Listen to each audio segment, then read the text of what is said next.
Warning, the following stunts are done by trained professionals. Actually, we're not trained. Robbie is just a dumbass and decided to do a drunken fantasy football podcast. The thoughts, opinions, and takes are ours and ours only. It is not our fault if you lose in fantasy football or sports gambling. Viewer discretion is advised.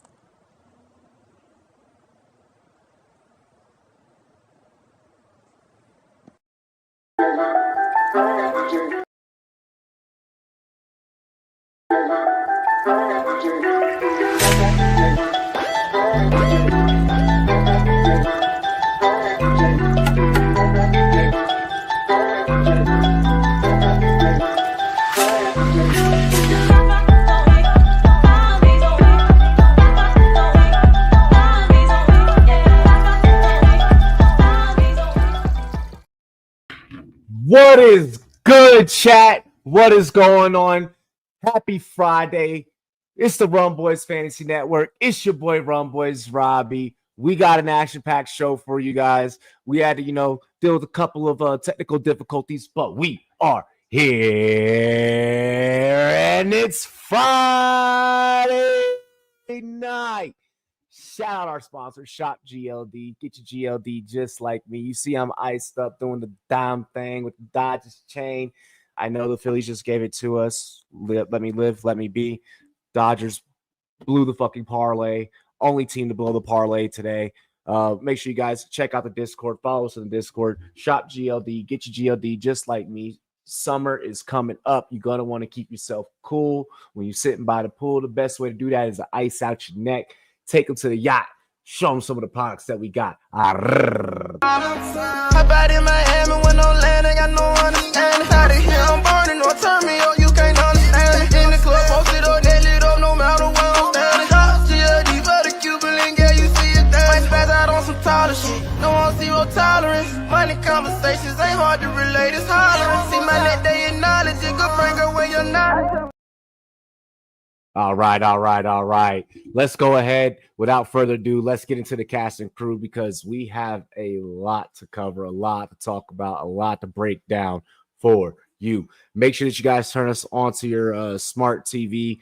Like, comment, subscribe. Put us on your tablet, your phone. Like from every single device in your house. Like from every single account in your house. All that tells the algorithm that y'all fucking with us. All that tells YouTube and Twitch to go out there and, push us to the algorithm and show us some love. All right. So we greatly appreciate all the love and support. Stepping up first. Stepping up to the mic, ladies and gentlemen. What up, pimps in the crib? Drop it like it's hot. Drop it like it's hot. Drop it like it's hot. Drop the mic, FM. What it up? What up? What it do? I know our Dodgers just got the first loss, but at least we don't have to win by using a torpedo bat. That's all I have to say. Hey, yeah, we don't have to win by using a torpedo bat. And also on the exact same day, the Padres streaks also simultaneously got broken. So all's well ends well. Okay, yeah, we're good. Like honestly, we're fine. It does not bother me like one fucking bit aside from the parlay part. But I know. But 1-800-GAMBLER if you have a problem. Ladies and gentlemen, last but certainly not least, making his triumphant return to the microphone, ladies and gentlemen, give it up for TDS Taco. What's up, boys? What's good? It's been a moment. It's been a hot minute. Happy that you're back, bro. From your fatherly leave, your fatherly days. I feel like I was on sabbatical. Yeah, but I had to come back just in time for pre-draft coverage. I mean, I know everyone is dying to know my takes on these rookies. Have you been watching film on your off time? Yeah, well, he did message me today, and he said that he actually was going. I don't know if he got around to it, but he did message me today while I was at work. It was like, I'm actually going to take a look at a certain quarterback who we may or may not slide into the show at a certain point. It's going to depend on how. Yeah, it's going to depend on how time flows. But let's go ahead. Let's get this show underway. Y'all know how we do here on the Rumboyz Fantasy Network. Like, comment, subscribe. Throw out donos if you want us to take more shots than just what we do in the beginning, the middle, and the end. Cheers to me. Cheers to you. All the rum boys and girls, what it do. Dilly dilly. We love and appreciate all of you. Arrrr. Share the damn content. Share the content. All right. All right, let's go ahead. I do want to get into the very first topic of the night. I'm actually super excited to talk about mainly like this position and to lead off this show with this position, because we never really take it there unless it's a typical holiday for this specific position group. That's no other than the tight end. Okay, we are taking it to Tight End University tonight to start things off. The Arizona Cardinals. The Arizona Cardinals have the honor of making Trey McBride the highest paid tight end in history. All right. This is a pretty big deal. $76 million extension. He had a pretty decent season coming off his first Pro Bowl campaign. Career numbers of 111 receptions, 1,146 yards, putting him above the likes of Travis Kelce at $17.25 million annually and $75 million for George Kittle for highest total value. Mike, thoughts? All right. So when Robbie told me free reign on the graphic, and I remember that this happened, I wanted to put it on kind of honestly, Robbie, for the same kind of reason that you just brought up. We don't talk about this. We don't lead off with this topic or position unless you said Tight End University Day. The thing that gets me the most is he was a late bloomer in the sense of, what was it? Not this year, but last year he had earned 23. I think it was 0 touchdowns, but he still had it without a touchdown.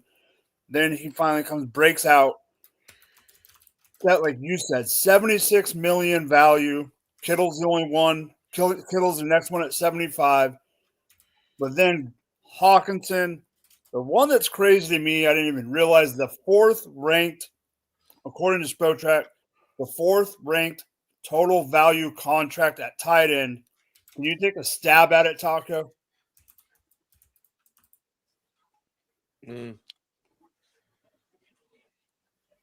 If you need the answer, it's on my Facebook page. The 4th highest contract is Dallas freaking Goddard. No fucking way. Okay? Technically, By total value. Yeah, total value. Technically, yes. It is. I'll read it to you. Trey McBride, $19 million per year. Travis Kelce, 17.25 I mentioned. TJ Hawkinson, 16.5. George Kittle, 15.1. Dallas Goedert, 14.25 mil. Mark Andrews, 14 mil. David Njoku, 13.6 mil. Cole Kmet, 12.5 mil. Pat Freiermuth, 12.1 mil. Dalton Schultz, 12 mil. Those are your top. Those are the highest paid tight ends in the NFL by annual salary. That's via over the cap. So the reason I wanted to bring that up is this a paying you for what you did, or is this paying you for projection? And it's a little bit of both.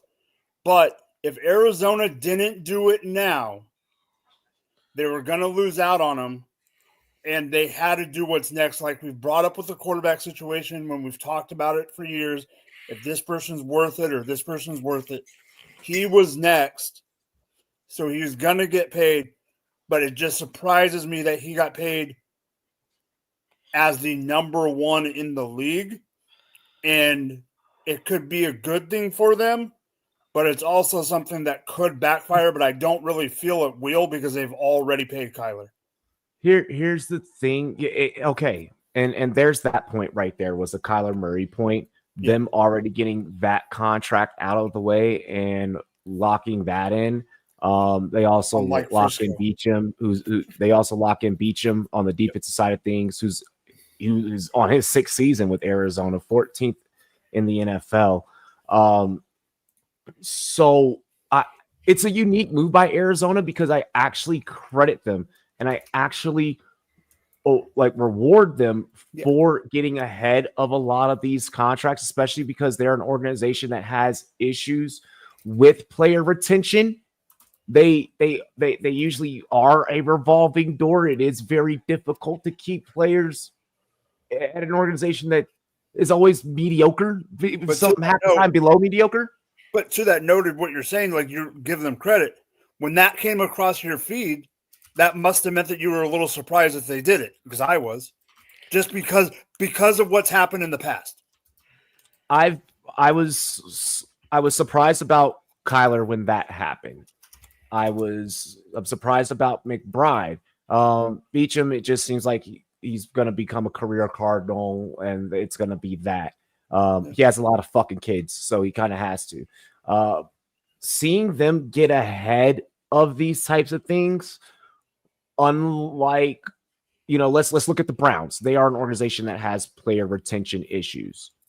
Let's look at the Lions before winning. They were an organization that had player retention issues. Washington before winning, player retention issues.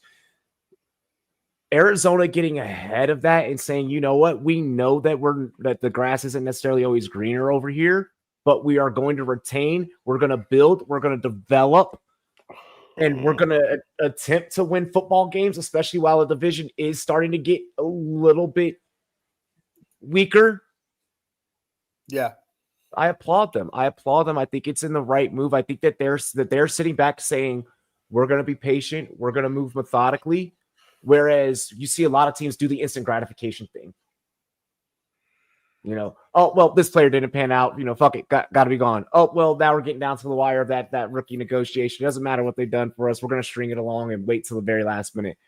Shit like that. Taco. Well, I mean, I think this is one of those situations, much like you said, player retention becomes paramount when you're not a free agent destination, when you're a shit franchise, and you're trying to just make sure that you sell merchandise, you sell tickets, you sell jerseys, you have a reason for the fans to be happy and optimistic coming in there. I think at the end of the day, when you look at his production versus the amount that they're paying him, because he's getting $19 million a year, I believe that's what it breaks down to be. And when you look at his catches, he was 20th in catches in 2023, and he was 4th in catches in 2024, with him going over 100 catches last season. I believe last season he had 111 catches, so he was only 16 catches behind Jamar Chase. Now, he did have significantly less yards because he's not getting the yak that these guys get, but he is a consistent stabilizing force in the lineup. Now, with 2 touchdowns, you would say he's not a big enough red zone presence for you to justify giving him that much money. But what I would say is I would go back to your point in saying the continuity, the player development, bringing a bunch of players to gel, because it's clear that Kyler Murray and Trey McBride have a good rapport together. They know how to work well with each other, and I think that gets underrated to an extent. Now let's see how some of the other pieces can develop around them and see if they can put together a solid offense. I mean, if we look at what's going on in that division right now, Seattle is, I mean, you could argue they're definitely worse than they were going into last season. You look at the 49ers, you can't really say that they're better. You look at the Rams, they're still transitioning. This division is up for grabs. And I think, in the grand scheme of things, this is the time to lock him in, especially when you look at the price point that he's at versus some of the other wide receivers that have similar catch numbers that are costing significantly more than what he costs. I think that just every way that you look at it, this is a good move for the Cardinals. It helps stabilize their franchise, and it puts them in a position for them to be players in this season's playoffs. So one of the things that I do want to point out, so Leafs brings up a valid point. Yeah, tell his QB not to play like shit after every single new Call of Duty game drops. Absolutely, you're not gonna tell Call of Duty not to launch a game in the playoffs. How about that? It'll be good. No, October is at the playoffs. November time frame. Oh yeah, it's a bad game. It is what it is. Nah, bro. You must never have had him on your roster. Yeah. Kyler last year. They overranked him. Yeah, Kyler is. I'm not putting myself. I mean, well, I probably will put myself through it just because in the event that Kyler does fucking pan out, just one of these seasons, still want to be able to have a share of them.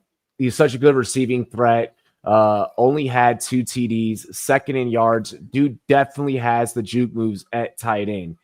So I want to point out the fantasy standpoint here when it comes to Trey McBride. Okay, because there definitely is a fantasy conversation that needs to be had surrounding Trey McBride. This contract, a lot of fantasy minds, when money gets thrown around and money gets thrown into certain players' direction, a lot of fantasy minds immediately go, all right, now this guy's going to go off. Now this is the guy, I need to go and get, or now, that's something that moves the needle, for a particular player. This does not move the needle on Trey McBride for me. This isn't necessarily something that moves the needle in terms of fantasy. Being that he is touchdown dependent, that's where I worry. But I know that I'm going to get the fucking yards, and I know that I'm going to get the catches. So there's enough, there's plenty of value to where it salvages that touchdown dependency, and it kind of X's that out. Oh, Mike, you were about to say? I agree with you that it doesn't move the needle. You happen to bring up right after I raised my hand about the touchdown dependency. Yes, I'm worried about that, but the reason it doesn't move the needle for me is because I was already high on him. So, but like you said, just like people do stuff like when it comes to the combine or whatever, they double count. You can't double count him getting the money. If people will do that. If you're already high on him or you're medium on him, that's where you need to be. Don't double count the big contract for McBride. Just take it for whatever it's worth. So since I'm already high on McBride, it's not going to move the needle for me. Fair enough. I won't necessarily utilize the words that I'm high on McBride because he's already, like his ranking. It is what it is. But I'm just saying, like in Dynasty, I'm high on him because his ranking is there. But I'm not going to move him up past Bowers because he got money. Exactly. No, I'm not moving him past Bowers because of money or anything like that. I think that there definitely is a conversation right now that needs to be had about holding your horses. Yes. Waiting for, the draft and, waiting for yourself to be a little bit more clear-headed before immediately going, all right, now I need to go and get Trey McBride, or now I'm going to sell the farm for Trey McBride. This does show that they are long-term invested in McBride. What the output is going to be, that is still the NFC West. That is still a team that typically fares to be in the bottom dwellings of the AFC West, with some pieces there that still are for sure trying to fucking figure it out. He's like Julio Jones back in the day. Oh my gosh! By the way, congrats to Julio. Congrats to Julio on retirement, eh? Yep. 13 seasons, 7 Pro Bowl selections. He's a fantasy legend. He's a legend. Absolute He's not just a fantasy legend. You know what? Julio Jones deserves more than me fucking clapping like a seal, bro. I got it. Yeah, Julio Jones deserves more than just that, guys. Grab your glass. Taco, raise a fucking glass. Get a glass. His water. Cheers to me. Cheers to you. To Julio Jones, we appreciate you. Happy retirement, my guy. Happy retirement to all the other players that retired this season, too. There's been some good ones. Mine is water, too. Mine is You're water drinking that's water? aged. I got the Space Ghost cup. Space Ghost. If your water looks like Yes. that color, It's I'm aged wondering if water you're in a fucking- barrel. yeah, if your water was that color, I'd wonder if you're broadcasting from Flint, Michigan. I was about to make that joke too. All I Holy know is I shit. can't wait for midnight Eastern so I can have some actual meat. Lenton's killing me. Feel that. What's up, Aiden? What's up? Robbie interrupted me watching Peak Television, but you can't wait. Rumboyz After Dark can't, but that can wait. Rumboyz After Dark can't. Absolutely, abso-fucking-lutely. I do want to keep things moving here. By the way, in terms of futures, really quick with the Trey McBride topic, I don't utilize this as an excuse to go and put money on Arizona. 1-800-GAMBLER if you have a problem. But let me make sure that I do fucking throw that piece of advice out there. Don't do it. I mean, they could win the division. They could. Yeah, they could. I mean, there's a chance. I said that last year, and you know what happened to me? I got fucking Diddy partied by that prediction. Yeah, well, I mean, the division is completely Division's different this year. Everyone's on the fire sale. They're like, we're slashing and burning our prices. The Rams aren't. Yeah, the Rams aren't. The Rams yeah, ended up retooling. They came back and retooled it. Yeah, the Rams retooled. I don't like the 49ers, so I think the Arizona has a shot above them. Yeah. Same thing with Seattle right now. That's a dicey situation. That can go either way. Seattle, I think, has a great fucking shot to easily be top 2. I think it's Seattle. I think we're looking at Seattle. We're looking at Los Angeles. How good is Sam Darnold really? Like, this is going to be. We'll find out. Yeah, we'll talk about that later. Yeah, we'll talk about that a little bit later. But yeah, as it stands right now, Seattle and Los Angeles are the only 2 that I'm willing to put money on in that division.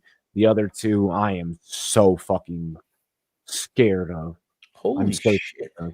I do want to keep the ball rolling from a starter getting paid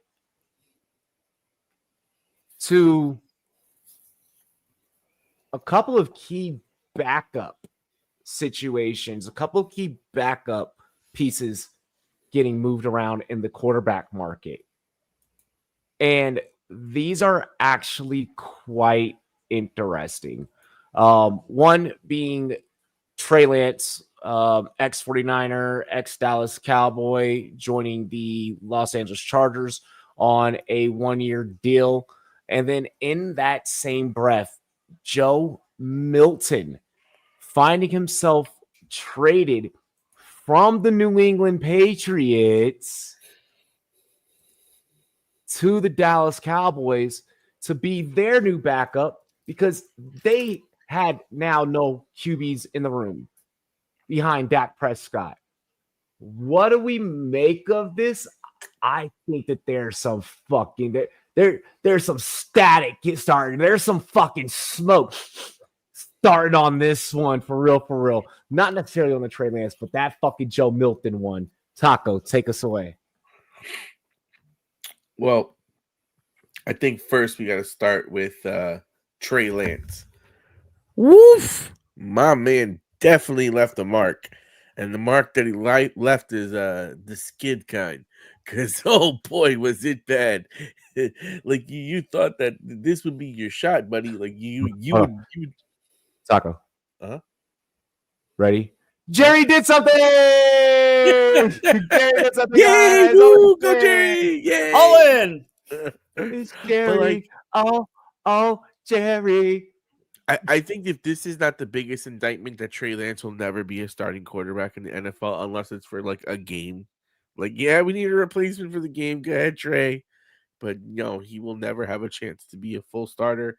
Him going to the Chargers fully cements that as we know he is not taking over Herbert's spot.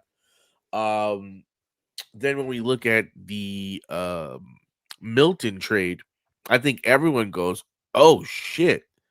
Milton going to where? To who? Oh, what does that mean for the highest paid man on the team? And when you look at the way that there's so much negative energy, and then I mean, I saw a couple of rumors. I don't know how true they are. But there are teams that are very interested in trading for him that are at the top of this draft that may bypass taking a quarterback in order to go get him. And who? Dak? No, who? Yeah, there. You didn't hear the rumors? They're allegedly the Cleveland Browns are very interested. Yeah, the Cleveland Browns are very interested in Dak Prescott. And I don't think it's going to cost them the number 2 pick, which would then allow them to take a guy like Carter. You put Carter on the other side of Garrett, and then you go get yourself Dak Prescott. And I mean, as crazy as this sounds, you got Cherry Judy over there, top 15 in catches last year. Little engine that could. You know what I mean? The bounce back. On Judy this definitely season, a fucking taco take. He must have listened to me last week because I said that Abdul Carter on the other side of Garrett was prime real estate for Cleveland. Bro, I mean, like that. If I'm the Giants at 3 and Carter falls, I'm sitting there like Burns and fucking Carter. Like, let's go. But like, I also think that it's a very interesting dynamic if Prescott is moved over there. All things considered, I think it's a better play for Cleveland to take a guy like that, because when you've had nothing but garbage, yeah, bro, come give me Dak Prescott for 4 years. That's fucking stability. That's better than eating that's from eating like fucking canned tuna fish to going to the fucking deli and getting a full Subway fucking hero. Like, it's a big difference. It's not the best. You can get steak, but it's better than what you had. Hear me out. Okay. What you're proposing is some level of competence for Cleveland. Yeah. You're putting way too much confidence in the level of intelligence for the Browns. And also, I just don't. It's not like a Jerry move, to be honest. Like that's not like a Jerry's gonna do this exactly how he fucking did Romo. He's gonna hang on as long as he can because Jerry has attachment issues. Jerry's a hoarder. He rocks the wheels off of his players until the fucking wheels fall off. There's 2 things. One, the class is crazy next year, and 2, how much dead money do they save if they do the move this year with Dak versus then if they wait a year? Jerry doesn't care. But like, if you think about it from that perspective, you do the move this year. There's a great class next year. You take a shot at Milton. You miss with Milton. You get a top flight quarterback, and you reset your cap. You're talking about 2 highly incompetent organizations doing business with each other in a highly intelligent fashion that does not fit either of their historical records or either their fucking personality types. So I've seen this happen a few bar nights from a couple of people hooking up. So this sounds just exactly what got to get these guys drunk in a room and shit will happen. If Jerry took a shot, his fucking liver would fail at his age.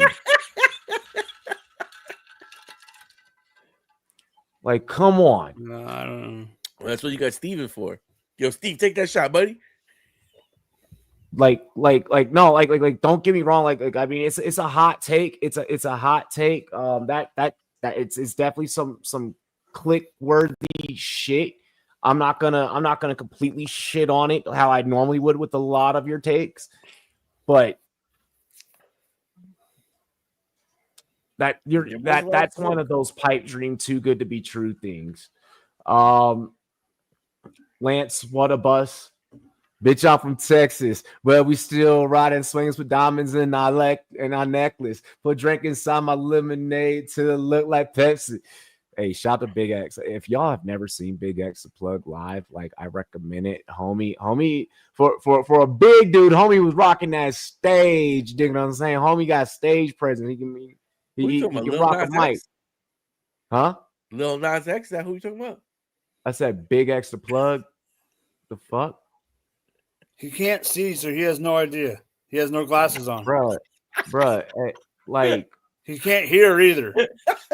One actually has bars, bro. One actually can. Whoa. What are you doing? Like, what are you? That was a discredit to hip hop. That was a discredit to hip hop. Down to like Old I get Town Road. Yeah, that was a discredit to bars. Milton can throw 90 down the field. Throws at 61.71 miles per hour. Taco, you're done. Casual. Yeah, that was a crazy fucking Mike, let's get into how you feel about these two. Trey Lance, what a bust, right? I agree with Treat over on Twitter. I'm gonna go at a different angle on Trey. I do agree that he's a bust in the sense that he's never like that, that he's obviously compared to where he got drafted, he's a bust. However, I'm gonna say this. He is a better backup and a better emergency piece, in my opinion, than Easton freaking Stick. 100%. He's probably the best backup option that the Chargers have had in years. Bringing him in does two things. One, since Tyrod. This is the best backup option since Tyrod. Best backup option since freaking Justin Herbert. Because Justin Herbert was the backup until Tyrod got punctured lungs. Yeah. Trey Lance is a perfect backup in the sense of if something was to happen to Herbert, he had that ankle injury. I know he played through it. Not saying he missed time, but just he played through the ankle injury. I was at a game 2 years before that in LA where he did get hurt. Easton had to come in. Yes, that was before Harbaugh. But we've seen it before. I'm not saying he's going to be a starter, a great starter, and start for years to come. But we've seen it before where you think a player is a backup for life. And I have a example that still scars me for life. Bernard Pollard took out Tom Brady, and Tom Brady tore his ACL. Who comes in? Matt freaking Castle. Matt Castle has one good year, and then we paid up the kazoo for him and gave him a shitload of money.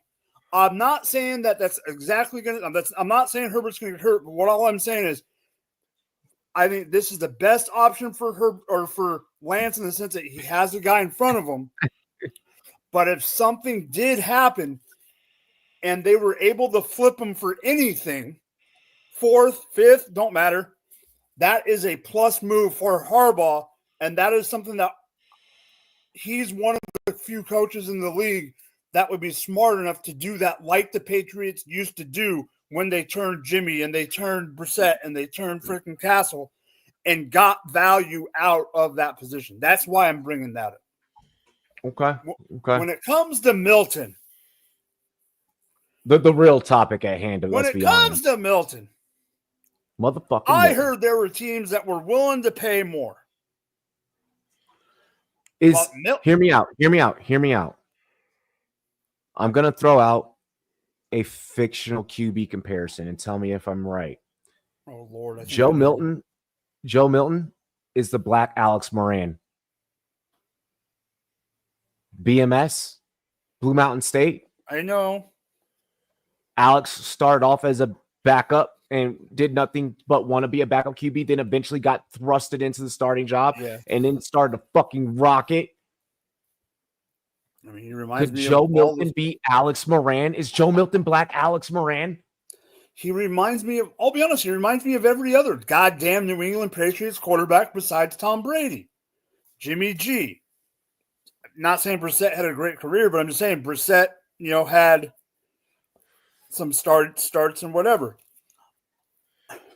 I honestly don't think he will be the next starter of the Cowboys because what you said, Robbie. Jerry can't quit things. Jason Garrett should have been fired multiple years before he got let go. That's just one small thing. What I think Jerry's going to do is pay, what was it? Him and a seventh for a fifth or something like that? I think Jerry is going to do what New England did with other quarterbacks. New England didn't want the controversy that if Drake May struggled for a tiny little bit or whatever the case may be, we have Milton in the, he didn't want to hear that.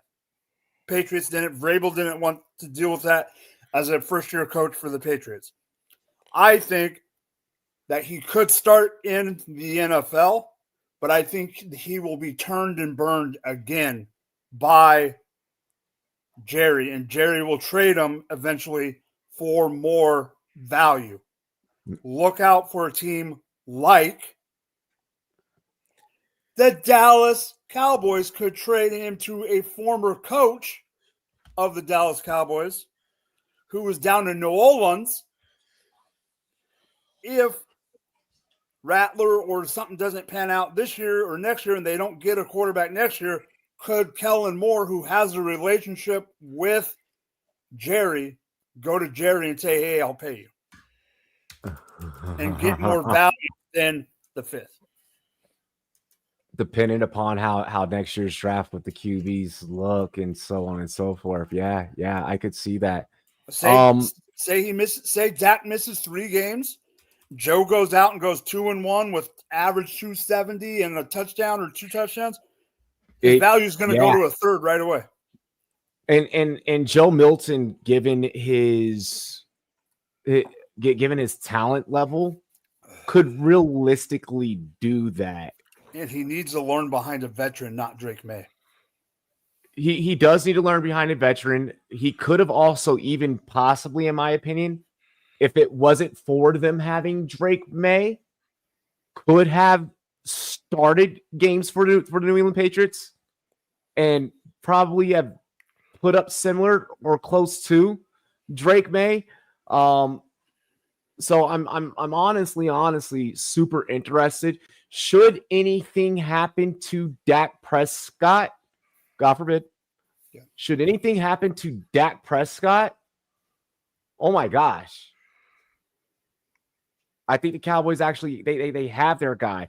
While I don't believe that this is going to be utilized for a trade move potentially, especially if the scenario takes place to where they do have to bench Dak, regardless of whatever potential reasons that could arise from that. Should they have to bench Dak for any given fucking reason, and Joe Milton comes in and does what I think that we really believe that he could actually do, I don't think that it's far-fetched to say that his draft position of where he went didn't really, could have probably been higher, and he probably could have been in the upper echelon of guys. So it's interesting. I think Dallas has, for a very low cost, their future guy, and I think that Dak's time is possibly, I think he's about to get Romo'd. And I don't know if I see Dak playing for another team. I think that this is Romo 2.0. I disagree with that. Fair enough. In the sense that if Milton was to take over, I do think Dak would get another shot. For gosh sakes, we're giving Russell Wilson another shot. Okay, that's all I gotta say. Fair enough. I mean, hey man, I'm not here to not don't shoot the messengers, No, yeah. I mean, hey, really Russell's on his 4th shot. 4th. Real quick. Hell no. Hell yeah. Yeah. Up in the chat. What's good? Yo, the Bears got a backup veteran QB, a good teacher for Caleb.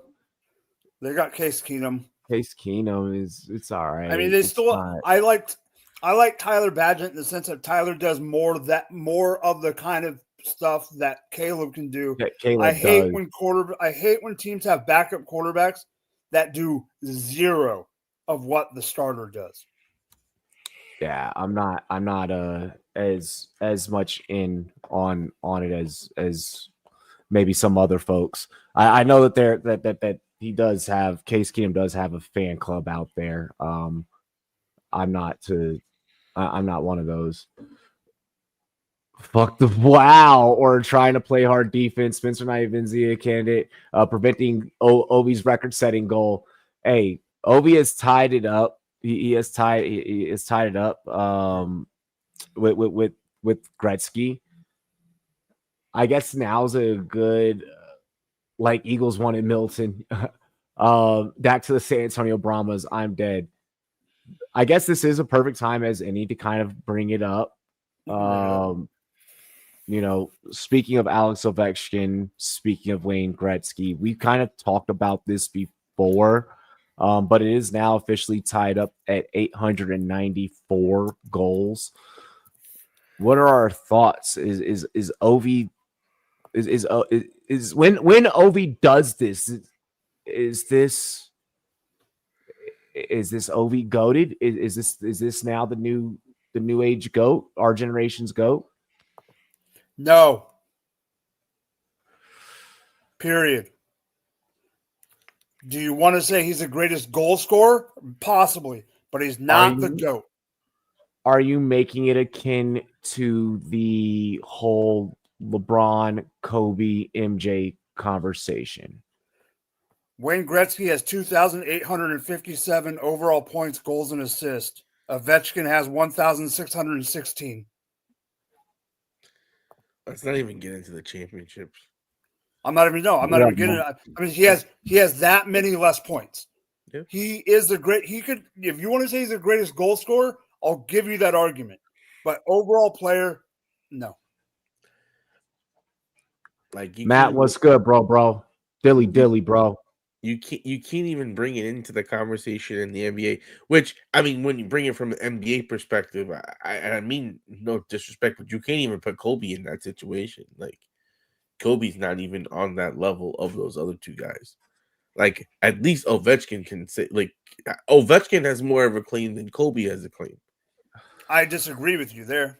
Oh, no way. I mean, what did Kobe do other than shoot 43% and just be a volume shooter? Like, come on now. He was carried by guys like Shaq, and there was in an era where they really desperately wanted him to win. So guys like Powell and Lamar Odom were able to help him out. But let's be honest. Let's be honest here. Kobe's not on that level. And I agree. Ovechkin's not on that Bobby level. Orr. They're great players. They're fun players to talk about. I think that Crosby probably makes a better claim about being the player of this generation than Ovechkin, I feel like, just because the golden boy had so much aura to him and there were so many people that were out to get him that I think in this, battle, I think that's a much better conversation to have is who's better in the era, Crosby or Ovechkin. So stats was just for knowledge. Sydney's got 619 goals to Ovi's 892, but in assist, Sid's got 1,059 to Ovi's 724, which puts him at 9th overall in points at 1,678 to Ovi's 1,616. That is not including Ovi's tonight. So Ovi is at 1,618. Yeah, so it sounds pretty close. I will get 50 off.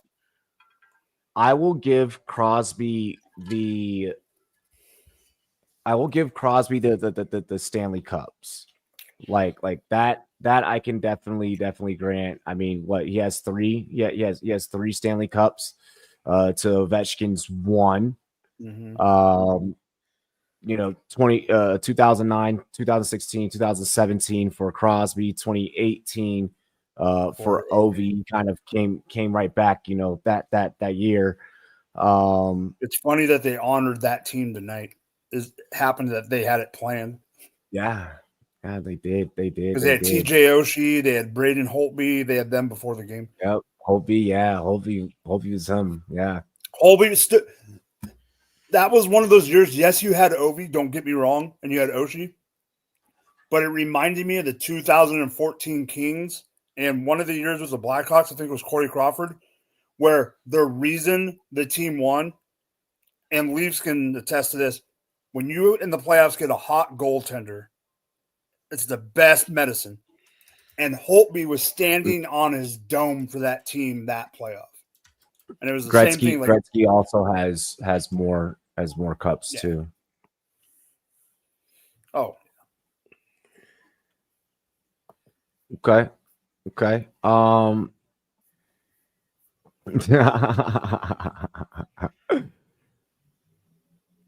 like checking like research and shit, but then like got a message from my girl. She's like watching us on the big screen right now on the TV that your boy mounted. Yeah, so appreciate you, babe. You're the one holding the group down. If you're that big. I should be heading over there. It's honestly going to depend on how like outside plays out, because it's been like on and off like snow and like ice like kind of like thing. Dude, we've had the California wind the last 2 days. Dude, it's so fucking windy here. When it gets, when it gets bad, oh god. Yeah, and I live next to the airport, so like it's even like 10 times more. I live next to the airport and the Air Force Base, so like it's 10 times more fucking windy. Like it's pitiful. We'll see what happens. Once we get off. But no, like for me, you got to take winning into account. You have to take championships into account, and I really do personally feel like it's really hard to just exclude what Gretzky did, what Crosby has done and is still, doing. But there is also to say something about that goals record. I mean, you're right. Maybe the best probably sentence is goal scorer. But I mean, at Ovi's age, like, to be doing it in a sport like fucking hockey. I mean, overall, let's put it this way. Overall, can you say Ovi's better when you add everything, when you add goals, when you add everything to it? Can you say that Ovi's better than not even Gretzky, but better than Mario Lemieux? There's some people that still think there's just there's people that think Lemieux. Gordie Howe was put in the chat. Yeah. It's like Messi versus Ronaldo. Yeah, it really is. It really is. I mean, you have some people that to them championships is everything. And I think that, Taco, you kind of touched on a little bit, but I mean, I feel like that's where you kind of have that MJ, LeBron, fine, RIP Kobe. I will, remove Kobe from it just for the sake of us not getting into that goddamn argument, and me admitting that you're a hater. But hey, you're not right because you're doing it. He's just mad that Carmelo Anthony didn't bring a ring to first ballot, New York. Yes, he exactly. did. Yes, he did. Well, he won a trophy. I said a ring. I said, well, a trophy. Syracuse, baby. We'll always remember it. That's when we're in orange. That's why we're in orange. Anyways, he's a one-trick pony, same spot on the power play, half circle slap shot, but has mastered it. I mean, LeBron fucking has like the same goddamn like step back, bro. Like it's the same pull-up jumper, like, and that's just his bread and butter. Like, Ronaldo's the best goal scorer. Messi impacts the game like nobody else. I'll give Ovi that. He has gotten so good at doing one thing. I think that it really is. It really is just more that I feel like that there's more to his game. I feel like that's just like, that's kind of just discrediting, him, because I mean, to get fucking 894 goals, like I mean, that's fucking insane. So I'm definitely excited to see him break the record. Definitely excited. We'll for sure be putting that on a parlay. This upcoming weekend, this upcoming the next time that the boys play. Because I do love my Capitals, so gonna be rocking with Ovi the whole weekend. Yeah. Anything that you guys wanna add? No. That next game, by the way, is Capitals Islanders. 10:30 a.m. Sunday. So I'll be throwing that on the Parlizzle. What's up, bro? Where is that game at? That game is at New York. So it's Okay. it's on. There's two reasons I don't want him to score there. One, I don't want him to score on the road. When you have a record like that, it's cool that he breaks it at home. So I would hope he breaks it at home. Two, a tidbit that I saw today or yesterday. I think it was yesterday I saw it. We talked about it at work today. The goalie from the New York Islanders, Sorokin, he's the only starting goalie, like actual starting out back, legit starting goalie in the NHL that has not given up a goal to Alexander Ovechkin. So that it would now be makes that now makes the bet even better. That's what I'm saying. It'd be but they play twice this year, so I'm hoping. I mean, I'm not saying he's gonna. I just wish this was the game that they play at Washington and not at New York. And Taco, go to that game. It's only in 2 days. Go. I haven't been to a game since before COVID. If you can go and watch Ovi break the record. Yeah, buddy, I haven't even been to a Knicks game this year. I haven't been to a Yankee game in the last 2 years, and then now they have baseball bats with beers. Don't blame me. But the thing is, they also have torpedo bats. So, come on. Fucking Rocky's opening day was today. Shout out to the A's for doing your job. I'm doing my part. For like the they say, it's not about the wand; it's about the wand wielder. I'm just giving him shit. Pause. I could care less. And yes, pause. Yeah. They say it's not about the motion of the ocean, but the waves. What the fuck is wrong with you? Mute his ass. This is what happens. Since you've been gone. I don't sleep for the first time. I'm so moving on. Yeah. Texting you. No, I can't. Since you been gone. Holy fuck. Halftime. Yeah, halftime. Halftime for damn sure. I need to go get a snack. Please, no one. Don't like that. Clip anything else out of this show. Don't clip that. Don't clip that. Do not clip that and post that from your own fucking account, please. I'm actually. We'll get called to go on the Kelly Clarkson show. Me and Kelly Clarkson got a little karaoke thing going on. Have you seen the TikToks? You got to wink while you do it. You see my face right now? Hey. Teach me how to Dougie. Never dance again. Yep, you've officially have went full dad mode. You have fully fucking like it's okay. It's okay. Like my dadisms aren't as nearly as bad as yours. I mean, if it makes you feel any better, I got New Balance like 3 weeks ago. Nothing's wrong with that. I've had New Balances for a bit. I haven't worn them in a while, but I have them. I'm about to clean the khaki shorts. No, New Balances are comfortable for. Hey, but you understand this, Robbie. All right, New I really Balances got are comfortable when New Balances are comfortable when you have a job that you have to stand up all day. New Balances are very comfortable. That's how I feel about Skechers. Yes. Aside I don't wear from them out, but I just wear them to work. Aside from freaking corporate America raw dogging me 5 days out of the fucking week, and then also being stressed to the fucking high heavens because of it. Sound like Bonnie Bonilla. Outside of that, you're the part of the reason why I'm drinking tonight, Taco. Because I love that I'm part of that. No, it's whatever's not. For you. All right, insert the camera off sound. Hold on. Cheers to me. Cheers to you, all the Rumboyz and girls. What it do? I do want to introduce this track. This track is actually from one of my coworkers.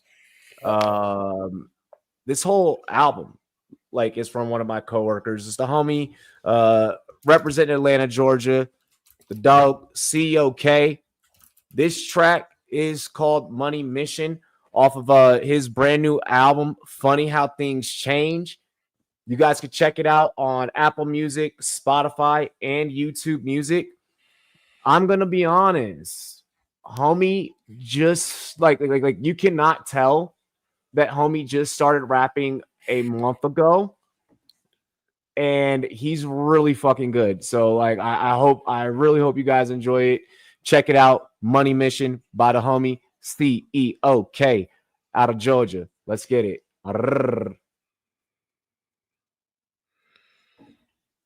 Stop your camera, Taco.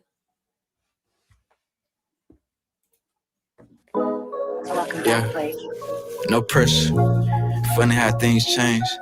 You know what I'm saying? We pouring up good juice. We on good drink, good czar. All these rounds off the head, I feel like it's better that way. Hey, I'm starting to finally see who really gonna ride for me. I put my trust in you. Bitch, why would you lie to me? No pressure like the Navy. Them boy gon' slide for me. And that rap shit ain't my dream, it's just a robbery.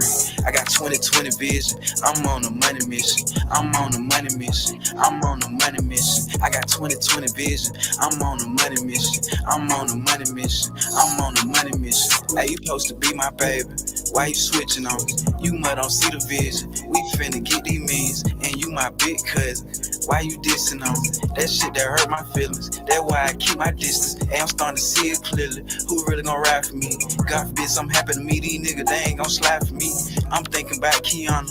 You know I miss you, baby. I'm a 6-figure nigga. It's time to have me some babies. Watching all the bros, kid, think I'm about to have me one.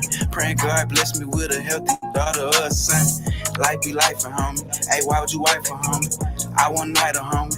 Hey, I'm a sniper, homie. Hey, I'm starting to finally see what life is all about. I'm round, I'm listening to Flip, I'm on the paper route. You know these niggas cobra, they trying to snake me out. I remember she front on me, little bitch, I know you feeling me now. Hey, I'm back to back with Tate. Hey, we just left the bank. They think we OVO. We round with Drakes. Why these niggas hate? Hey, why the love so fake? Like baby Faye Ray, I'm on a million carry. I'm moving militant, you know I ain't going for that. My mama get that phone call, she gon' have a heart attack. And we ain't having that, I ain't new to this. She told me that she love me, but I see through that shit. I got 20/20 vision, I'm on a money mission. I'm on a money mission, I'm on a money mission. I got 20/20 vision, I'm on a money mission. I'm on a money mission, I'm on a money mission, no pressure.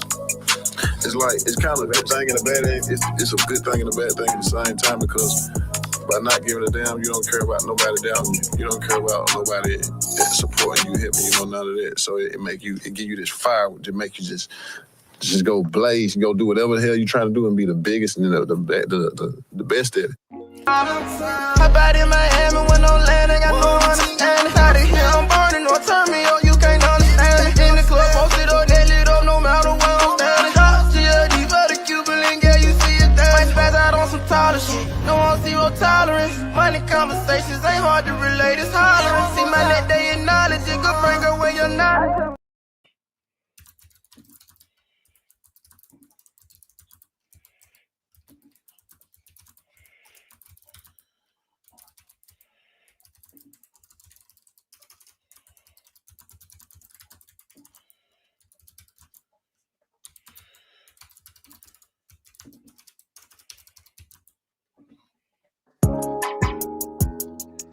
No pressure shit, you know what I'm saying? Hey, you need to check on your man, nigga, check engine light on.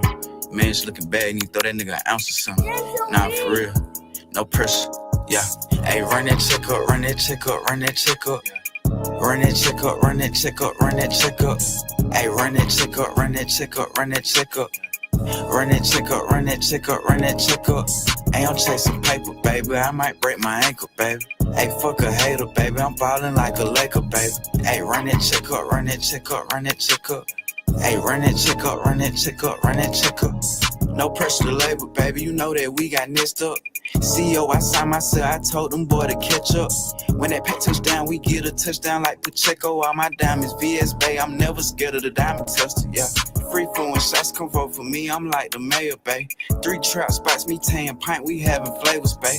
I link with General, now they say I'm biting on D-Lo flow. But I'm in no pressure, boy, I'm probably fucking on D-Lo, ho, no pressure. Hey, run that check up, run that check up, run that check up. Run that check up, run that check up, run that check up. Hey, run that check up, run that check up, run that check up. Run that check up, run that check up, run that check up. Hey, I'm chasing paper, baby. I might break my ankle, baby. Hey, fuck a hater, baby. I'm ballin' like a Laker, baby. Hey, run that check up, run that check up, run that check up. Hey, run that check up, run that check up, run that check up. With the bullet test down. If it don't turn green, then we pull up on the scene, popping beans, drinking lean, and my trap be bunking. Yeah, we pull up and we thump, and we got them cars coming and they coming. Don't ride slow by this bitch, or we gon' dump it. All my little young niggas love making a little money. Run up that set like Saquon. You know I'm with them day one. G is something to hate on. Ain't no pressure, niggas stay strong. No pressure. Hey, run that check up, run that check up, run that check up. Run that check up, run that check up, run that check up. Hey, run that check up, run that check up, run that check up. Run that check up, run that check up, run that check up. Hey, I'm chasing paper, baby. I might break my ankle, baby. Hey, fuck a hater, baby. I'm ballin' like a Laker, baby. Hey, run that check up, run that check up, run that check up. Hey, run that check up, run that check up, run that check up.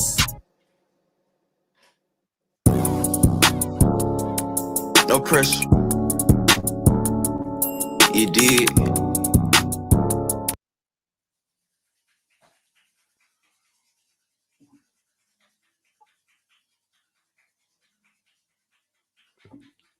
All righty, we are back. We are back.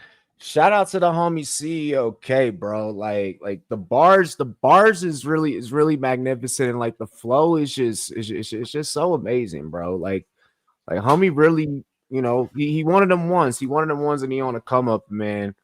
And what I like about, you know, like Atlanta, like they put on for everybody out there, you know. So like the fact that, you know, he hit me with the link this morning, and he was like, yo, you know, check it out, you know, let me know if you fuck with it. Like mad lit, bro. Mad respect.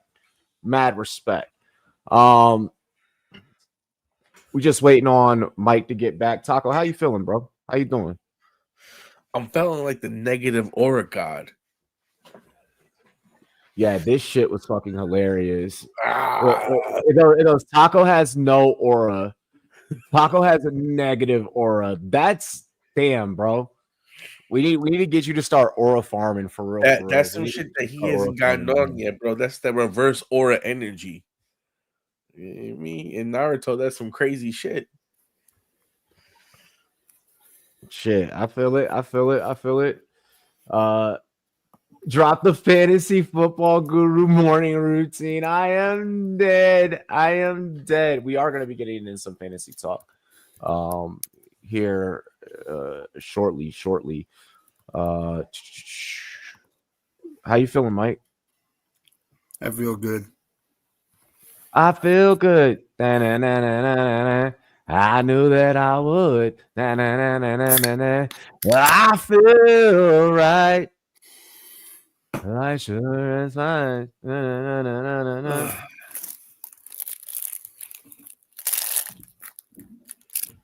Did your head and are you talking about the morning routine, dude? That shit is hilarious, bro. That is no one's morning routine. Like, no one does that every morning. Like, bro, like that shit is crazy. Like that is wild. That is wild. Now it is. He said, now it is. I am dead, bro. My morning routine is crawl to the shower, get into the shower at 5:40 a.m., get onto the bus, fall asleep for a half hour. Yeah, that sounds pretty nice.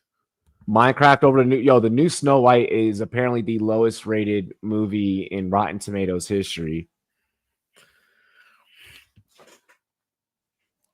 I mean, like that's crazy. In certain circles, Snow White is everyone's favorite, but I'm not going to talk about which circles. Care for my arrival worm. I'm dead. Waking up at 4 a.m. doing that. Yeah, I'm pretty much up every day, 5 in the morning. like 4:35 in the morning. You know, take that morning shit, get ready for work, throw on some trap music about listen, tell me when you wake up, that ain't riding the around first thing getting you it. need to do. You run in Huh? that bathroom, like the first thing you do when you wake up, you're like, my God, I need to hit the express line because a train is about to arrive.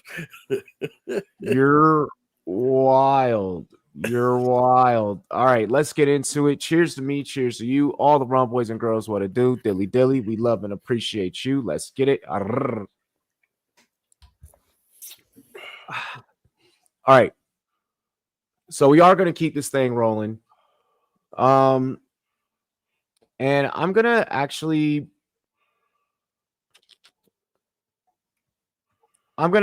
gentlemen how you guys want to handle this, okay? Do we want to mock it like it's hot? Mock it like it's hot? You know, hit him with a little mock all night long, all night long, all night. Or either way, we're playing both of these games. It's just a matter of which order we're playing the games in. So we can either mock all night long or play hot or not. Hot or not. Let's let the chat vote. If you guys are at home watching, which obviously you are because you're typing, make sure you guys like, comment, subscribe, and share the content on all of your social media. You guys at home, vote for us. Do you guys want us to play fantasy football hot or not? Or do y'all want us to mock all night long, all night? Which one do you want first? We'll give y'all a minute. Give y'all a minute. UConn 39, UCLA currently 22. In the women's. 1 minute and 32 seconds left in the second quarter. Yeah, in the women's joint. Mm-hmm. I watched the South Carolina game, then I turned it to OV, and now I'm back to the Final Four. I watched the Capitals came into the show watching the fucking Dodgers lose, which kind of hurt, but they would lose on the day that like they were the only ones that needed to close the parlay. But it doesn't surprise me. All me. right, so we got mock it like it's hot. Aiden saying mock it like it's hot. All right, we're gonna play mock it like it's hot first. All right, so yeah, but this game is pretty much exactly how it sounds. Let me get should we use PFF mocks? I have NFL mock. It's either PFF or NFL mock draft database. Yeah, go PFF if you can, or either one. If you go NFL mock draft database, you just have to click that you want to be in charge of all 32 teams.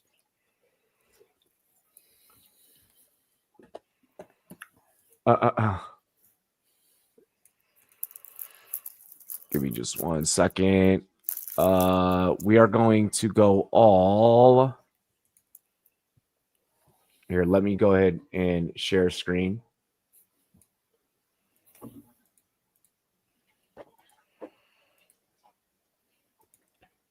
I'm like also getting people like DMing me asking me for the link at the same time. So I do like apologize because like people are like, I want to watch, and I'm like, of course you do. We're gonna put this like because we're gonna manually enter. Yeah.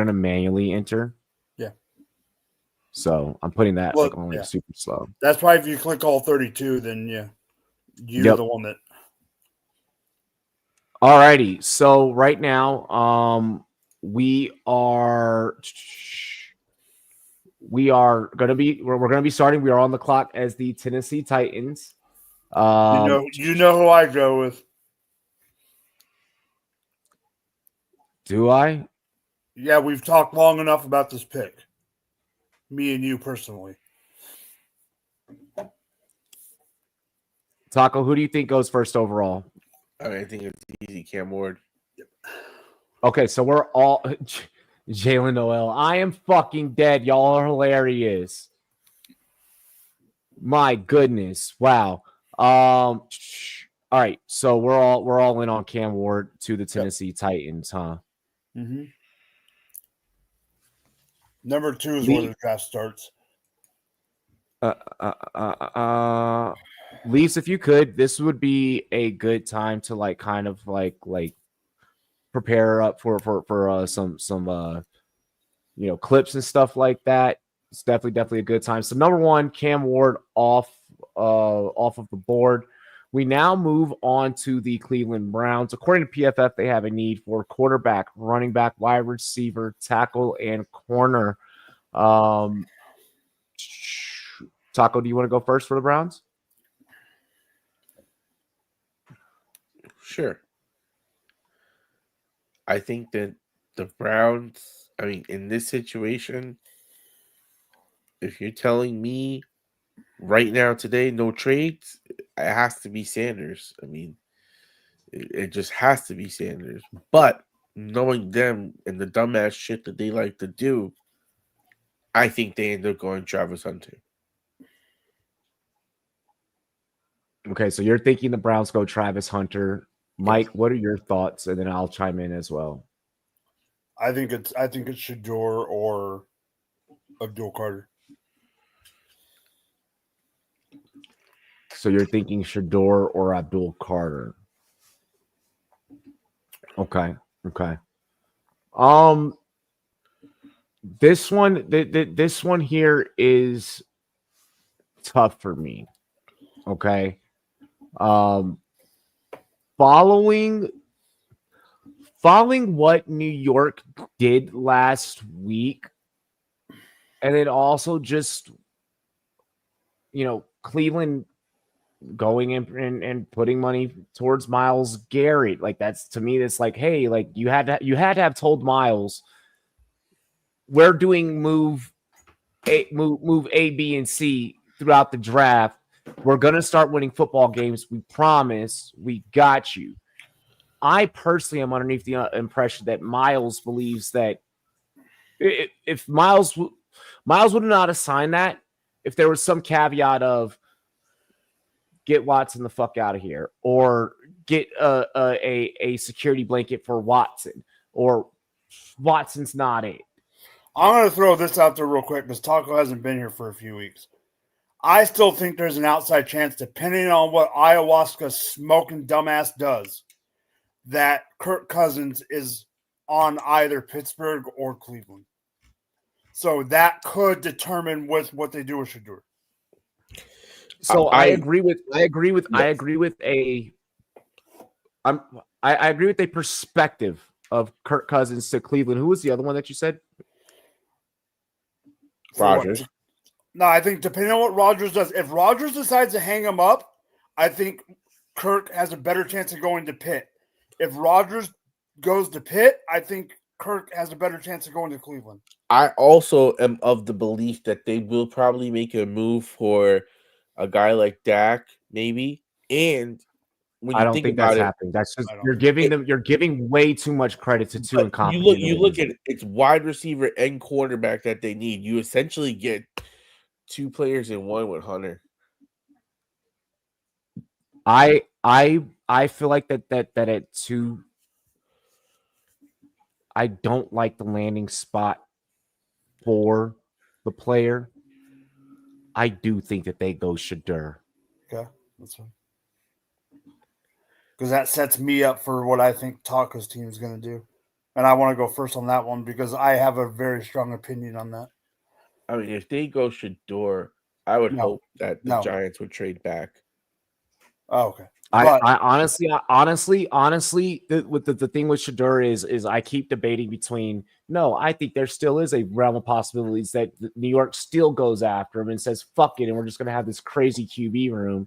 But I do think that because they got Russ and Jameis, I do think that gives them a 2 QB bridge kind of fucking path So I think that they skip on quarterback this year. Mike, you now start us off with the Giants. So Taco brought up earlier about in passing about Burns and Abdul on the same line. I 100% disagree with that. I 100% agree with you, Taco, that they should trade back. But this is the Giants. This is them try. Do you trust Joe Shane? I don't. I think this is Travis freaking Hunter. Period. I mean, I don't see that being a bad pick at this point in the draft if you can't trade back. But to me, the way this feels, if both QBs are off the board and you have your chance to get extra picks and then still be able to make a move on a bunch of different players, I would love to swap pick. And with the Raiders making that deal, I don't think the Raiders are really in play. So the question comes down is if Shador falls, could we somehow make a deal with a team that's a little bit later that might need a QB? I don't know what Pittsburgh's pick looks like. It might be too far, but if you get enough compensation to go around it, that could be a interesting dynamic in my opinion, because they need a quarterback. They're at we 21. would get capital. You probably get to the midway point in the first round. But to me personally, if we're not getting one of the quarterbacks, I do think trading back and getting more assets is the prudent move to make. And then in the second round, go for a different quarterback and try and hope to get the Jalen Hurts kind of play. I think there's another guy from Alabama that's coming out this year who might also go in the second round. I also think that they might trade back and get a Jackson Dart, who I'm hearing a lot of rumor. I know you guys talked about it before, but to me that's a name that if you can trade back and still get a quarterback, that kind of fits the need. And I also hear that Pittsburgh is probably after him. So it'll be interesting to see how these first two guys go, because that'll set the table for everything else. But if you don't trade him, who do you want to pick here? We're making the pick. If we're making the pick right here, personally, I probably would take Carter because I like the defensive line dominance, because that's what we got to Super Bowls with. We had so many people on our defensive line that we could just wear everyone down. So us in New York, we like those trenches, boys. Okay. So what's up to you, Robbie? Okay. Who do y'all have right now as your edge in New York? Isn't it we got Burns and then we got Thibodeau. And who? Thibodeau. That's right. And then you still got Dexter Lawrence. Like, the line would be absolutely fucking nuts. Yeah, I don't know if you go Abdul. But I don't think that they're gonna keep Thibodeau. Like, I think he's gone after this year. Here's the I could see that. And if he's a game wrecker, if Carter's a game wrecker, then you can't let Thibodeau be gone next year. Kayvon has said some shit about the organization, so I could stupid shit in general. I could see New York being like, bro, you talk too much shit about us, and you're also simultaneously in our locker room. We have to part ways. I really could see that. Deonte Banks is also such a fucking issue. For me, I think the biggest problem I have with making this pick is I don't know how Travis Hunter would be deployed and how viable he is at cornerback. Because if he is a viable NFL cornerback, because I know receiver, he will make plays at receiver. That's not a question. If he's a viable NFL cornerback, that definitely would change my estimation and grade on him. I think then that would make him even almost. I'm gonna say you guys the most impressive player in this draft. Can I say one more thing before Rob? I want to say one more thing before Robbie takes the protect the quarterback. I'm gonna say you guys protect the quarterback and you go Campbell. Okay, there's one thing I want to say real quick. One of the reasons that I think Hunter should be that I would pick Hunter is Hunter in the New York market. He puts asses in seats, and that's what your team needs. But we got neighbors now. But I'm saying that combination. I get what Mike is saying. You know what? I don't disagree with you. But you can't, like, it really, to me, comes down, if he's going to play cornerback and play wide receiver, then yes. But what I'm saying is Dable and Sheen need to save their jobs. Putting ass in seats helps them do that. Yeah, yes, help save your fucking remember, job. New York is a defensive town that has won with defensive line, that love guys like Strahan, that love guys like Lawrence Taylor. Agree with you. It doesn't matter. It's also if you get a guy like Carter who's a game wrecker, you will let people go nuts for defense. I don't think that the same. Hold on. I don't think that the same mistake. I don't think that his son's gonna let him make the same fucking mistake as last year. So I'm gonna put Travis Hunter with the New York Giants. On my board, if Hunter was 2, then who would you take for the Giants? Would you take Sanders over Carter? Probably, right? No, I'm not taking Sanders if I'm New York. Yeah, if you're New York, you're not quarterback later on because of what you guys did in the QB room. I'm taking a quarterback later on. The whole reason why Cleveland ended up with Sanders and why Sanders didn't fall to you guys is because they need to protect their liabilities at quarterback, and then also you guys have a 2 QB bridge solution already. I will say this to Taco's credit. I will say this.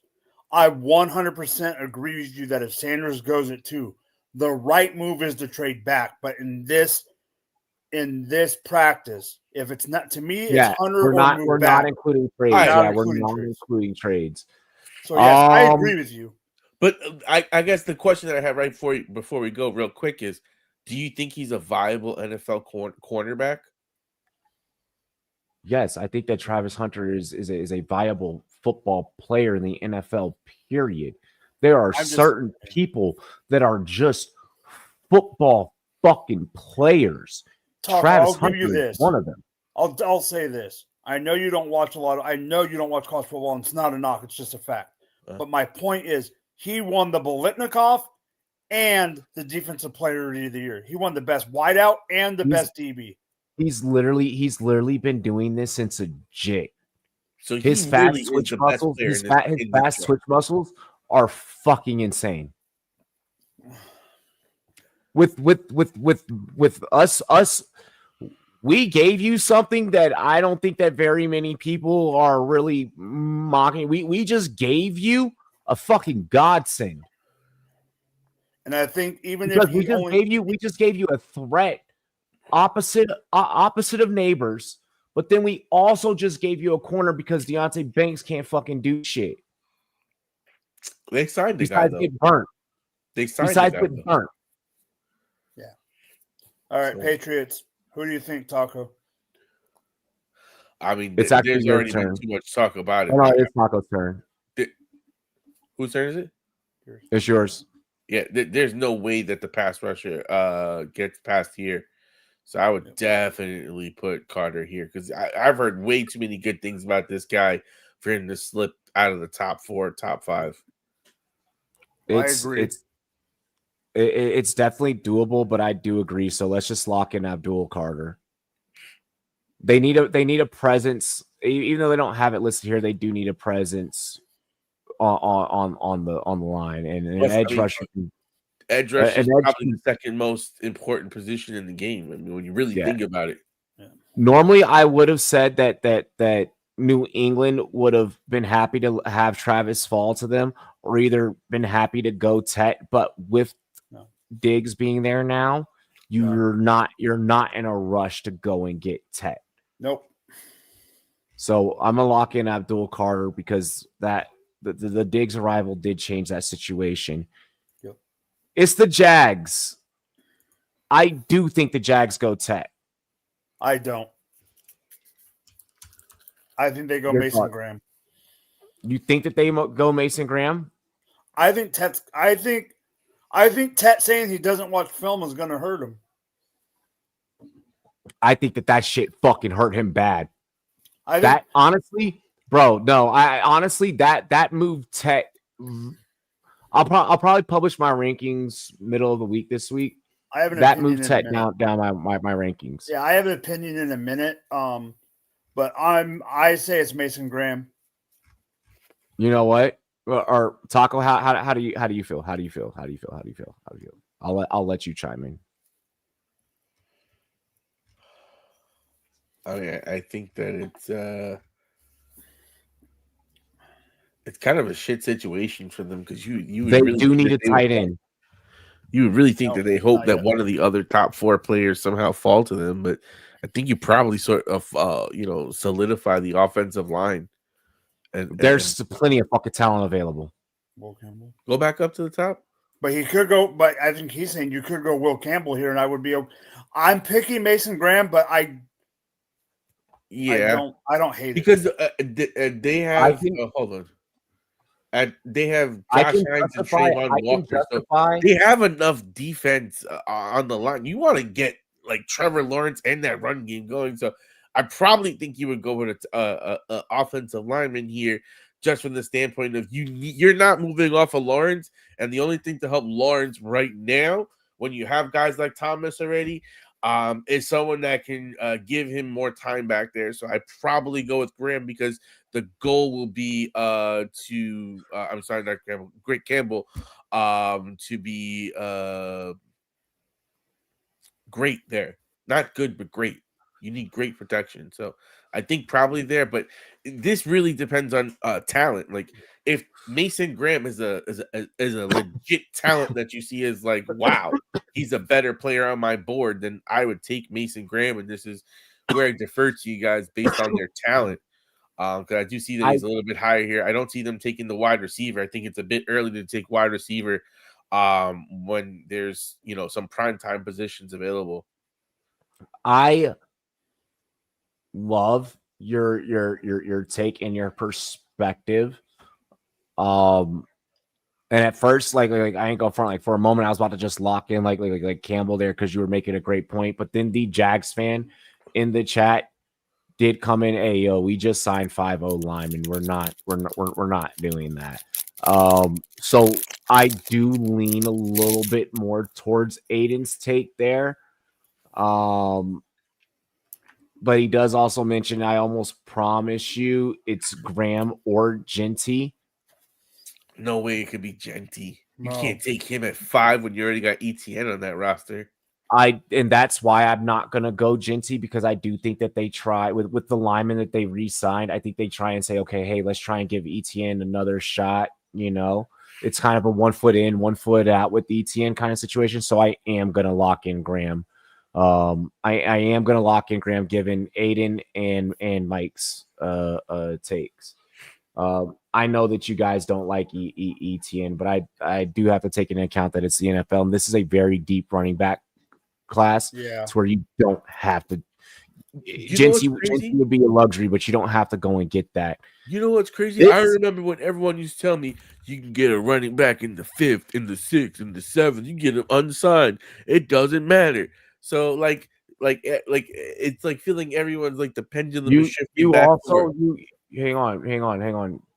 Let me cook really quick. Let me lead off here for this one, because what you just said goes into something that I'm about to say. I do think we have found for my fantasy football faithful out there, I do think that we have found your Ezekiel Elliott, your Saquon Barkley, your those rookies that when it's time to turn pro, they're a first round value, a late first round, early second round value. Josh Jacobs was a guy like that when 2019 when we interviewed him, we told him, hey, go get this guy. We're pulling it off again. Best fucking player available. The Raiders do get Ashton Genty. I don't think that there's no doubt in my mind that the Raiders do whatever the fuck it takes to solidify that Genty is a Raider. I don't think that he falls. I'm not playing this game with either of you two right now on this podcast that he falls past 6. I think that 6 is exactly where he goes. I wouldn't be shocked if he went further. I wouldn't be shocked if he went further. I think that this is home for him. Okay. Can I let me give you devil's advocate? I'll let you give devil's advocate. Because I'm not 100% disagreeing with me. I'm not 100% disagreeing with you. However, Taco, me and you are going to go back and forth on this one so we can just get this over with. Uh-huh. Let's go to the fantasy side of this for a second. Sure. I'd love to be there. Would you say that Jacoby Myers is a WR1 on, or do you think he'd be better off being a WR2 on a team? Man, Jacoby Myers was a nasty motherfucker, but he's a solid WR2, low end 1, high end 2. If you added Tech McMillan, who is a big-bodied wide receiver, hear me out. Let me give devil's. You have Brock Bowers, and then you add Tech McMillan, and then you can let Jacoby Myers cook as a WR2. That'll give him more ceiling as a fantasy wide receiver. This team needs a WR on this team because Jacoby Myers and whoever else the hell they have, Trey Tucker, is not enough for freaking Geno Smith.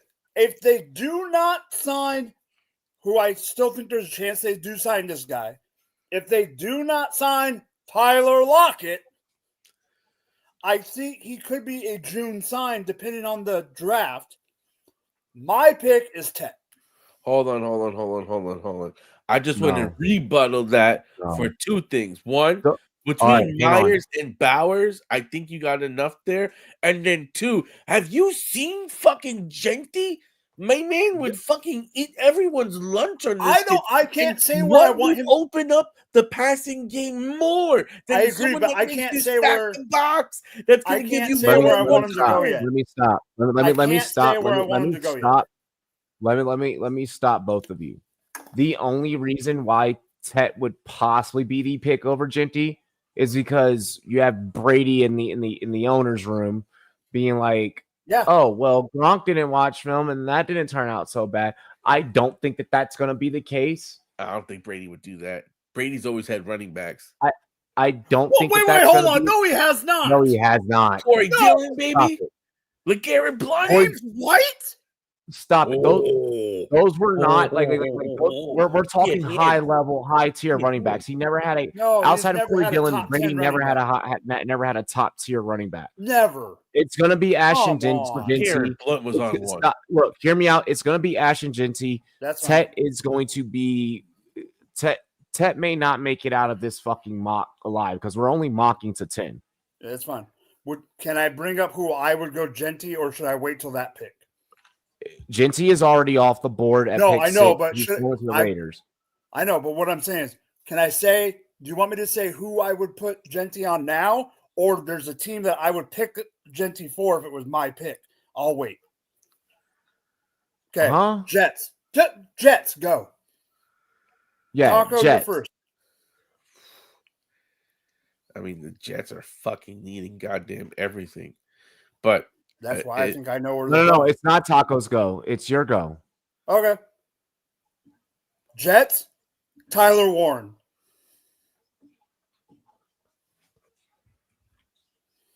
I'm not going to disagree with that.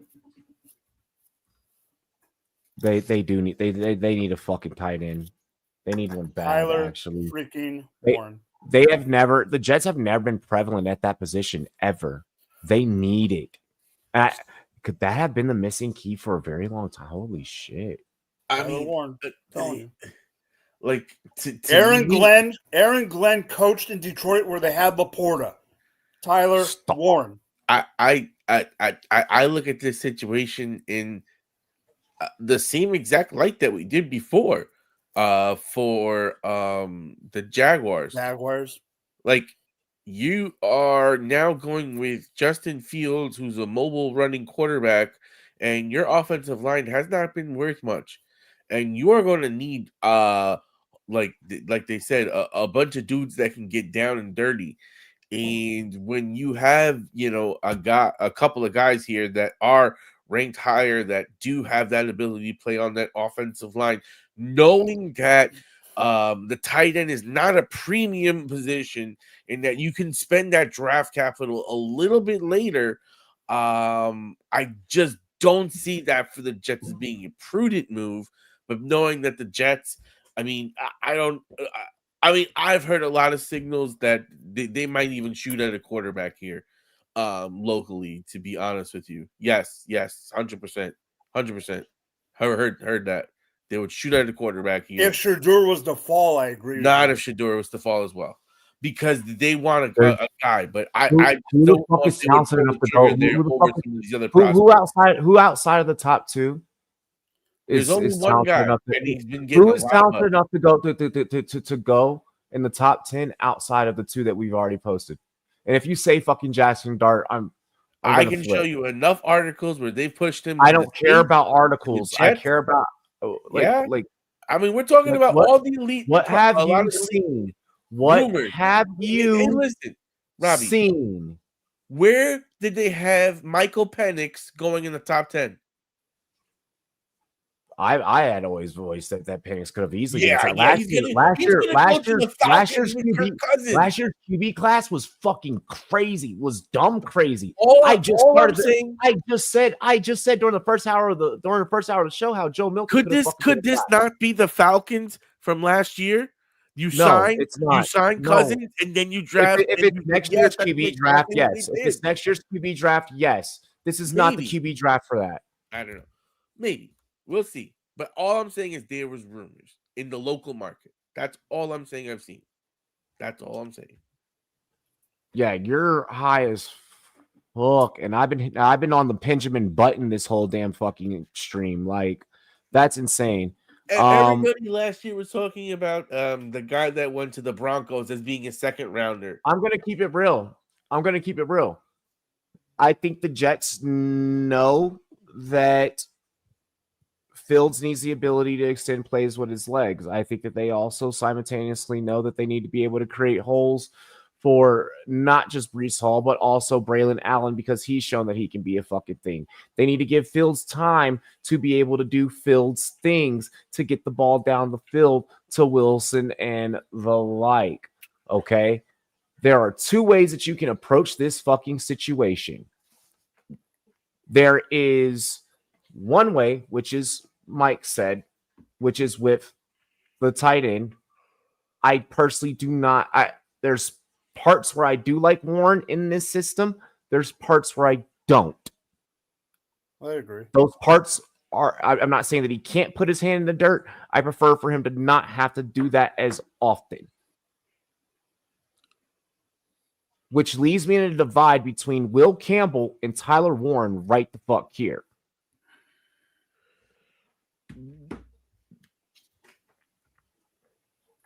I feel that the Jets don't go tight end despite because they do have the ability to revisit Loveland. So that is within the realm of possibilities. Personally, I don't think Loveland gets past Chargers. I could very well see that as well, because the Chargers are in the market. Well, don't forget where Loveland went to college. I am going. That's fine. I am going to place Tyler Warren here. I'm going to say that the Jets finally do something fucking right. Because I have a strong opinion. Because they can kill two birds with one stone. Let's get into the Carolina Panthers. Mike, you're the GM. You're on the clock. To me, this is a perfect scenario for Carolina. The draft has fallen perfectly. Give me goddamn Will Campbell to protect Bryce Young. I was going to say the same thing. Taco, do you disagree with that at all? I mean, I think you should have went to the Jets, so I agree here as well. These young guys need hogs. They need guys to defend them in the trenches. So now we move on to the New Orleans Saints here at pick 9. This is interesting. This is super, super, super fucking interesting because they did lose a safety. who was one of their heaviest thumping fucking safeties, who was a big key to that defense in Will Harris, who was the 1-2 punch to fucking Tyrann Mathieu. So they do. I almost feel like they need that more than they need an extra receiver. Maybe even more than they need a running back. Running back's not going right here. So that dude I don't think over there, there's a lot of talk about him. Huh? The offensive lineman after Campbell From Missouri. Yeah. Membu. He's got a strong first punch. No, that's not. Membu is definitely a solid fucking candidate here. Like I'm not gonna front. Part of me fucking feels like that they go safety. Like a big part of me feels like that they go safety here. Like unless that they're just completely not valuing the position until the second round, which is very well within the realm of possibilities with this team. But it is something that they do need to fix. So running back. And wait, isn't that go back up? So at this point in the draft, you wouldn't take McMillan?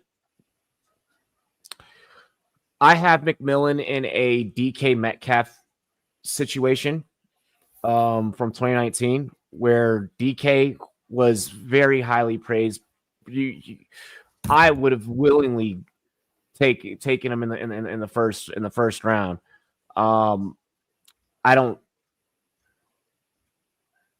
I'm understanding the reasoning why DK fell because of some of the attributes, and we've seen throughout DK's career so far, there's memes about him being a fucking crash out kid, my guy. Like, come on, like all the same things that we learned during that process of evaluating that whole class, we saw play out, on the field and with the player, so with Tet. With Tet, I was already iffy on Tet. The I don't watch film thing made me way more distance because then it was like, oh shit, well now this is now making sense for the things that I've been seeing. What do we want to do here for the Saints?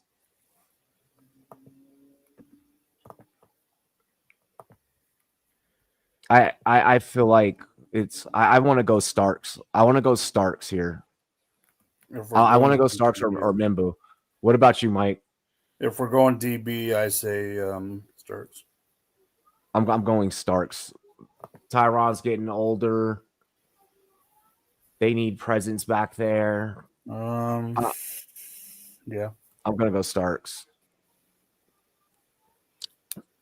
Probably definitely fuck that one up, but what are we thinking here for the Bears at 10 to round this out? Taco, I'll let you go first, but let me say something real quick. And then I'll let you actually go first.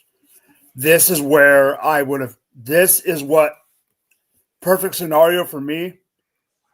This is where Ashton Jeanty goes. I just want to say that this Swift.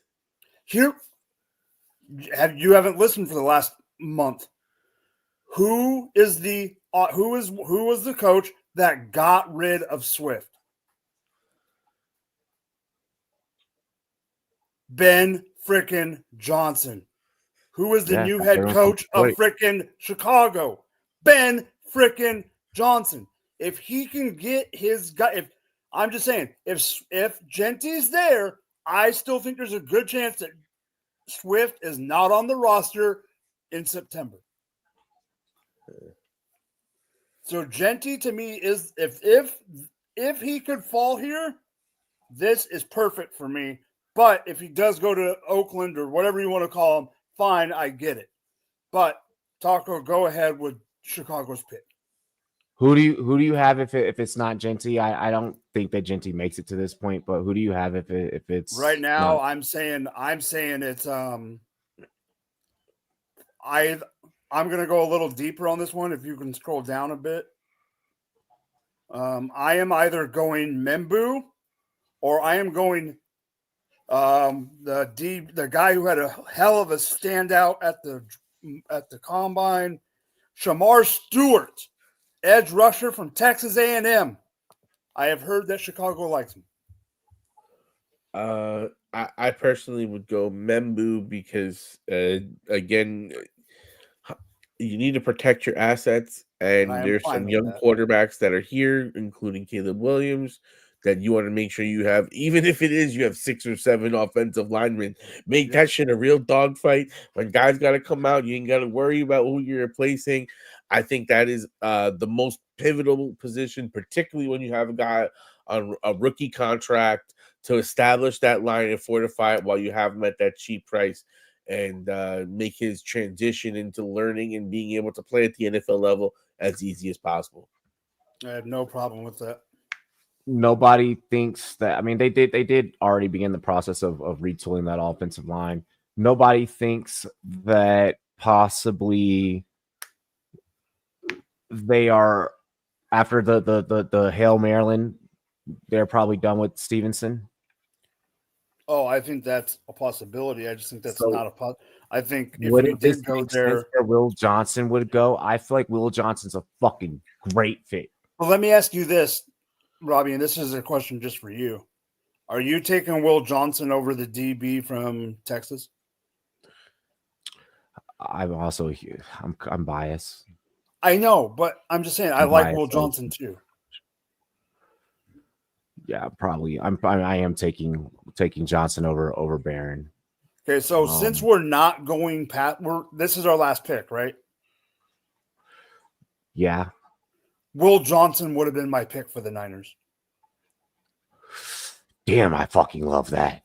God, I love that. And then Tet to the Cowboys.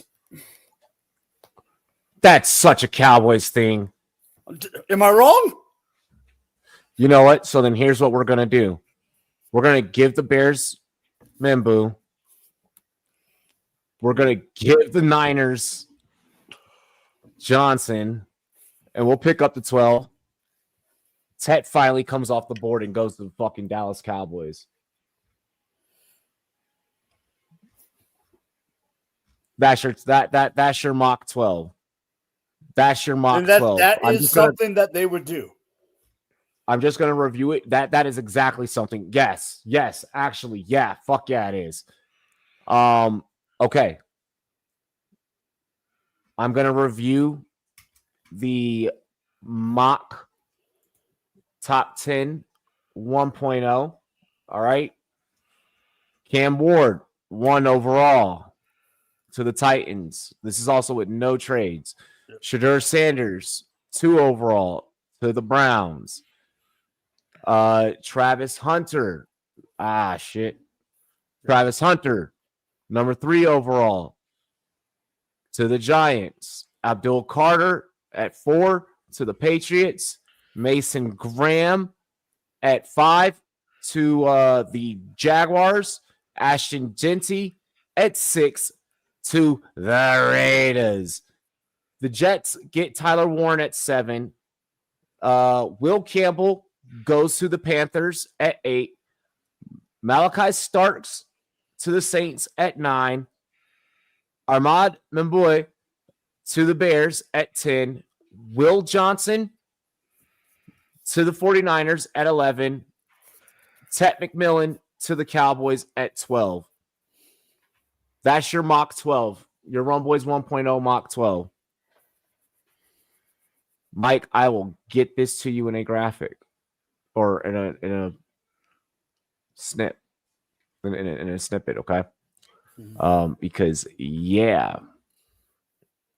fellas, how you holding in there? Fellas, how you holding in there? I'm here. My women's college basketball team is getting their ass kicked, but I'm doing. I feel that. Well, not the women's basketball team part. But hey, we are here. We are hanging in there. We have just we have a couple more things that we got to handle, a couple more things that we got to get through. That was a very interesting Rumboyz mock 1.0. We'll revisit next week, and I'll probably release the whole thing. I'll probably release the whole thing for you guys next week as well. And we'll kind of see how this develops. Final four picks will be happening. Don't worry. Nevertheless, I do want to get into a game of fantasy football, hot or not. Okay, I'm gonna bring up a couple of players. These players have remained in their organizations. They have remained at their homes, and therefore now have a fantasy value that may or may not have changed. All right. I'm going to rattle off a couple of names, all right, based off of position, and you guys will let me know if you are in heading into this upcoming season or out heading into this upcoming season. You can base your takes off of any previous data or any just future outlooks. There kind of really isn't no right or wrong answer to this. This is just your temperature checks, okay? Mm-hmm. Will I still roast you? Yes. Probably. Taco, be ready. Cheers to me. Cheers to you, all the Rumboyz and girls. What it do? Dilly dilly. First up, we are going to start things off with the wide receivers. All right. Well, with a wide receiver. All right. JSN, Jackson, Smith, and Jigba. How are we feeling? Hot or not? Has a new quarterback. DK leaves. Lockett. No, like it's the him. It's the him show. He is. It's time for him to blow shit up like he's Timothy McVeigh. What do we say? Mike, take us away. Not, and here's why. I do like JSN. I just don't like the situation. First off, you bring in Cooper Kupp. Him and JSN are almost the same kind of player. They run the same kind of system. Only one can be in. They can't play the same goddamn position.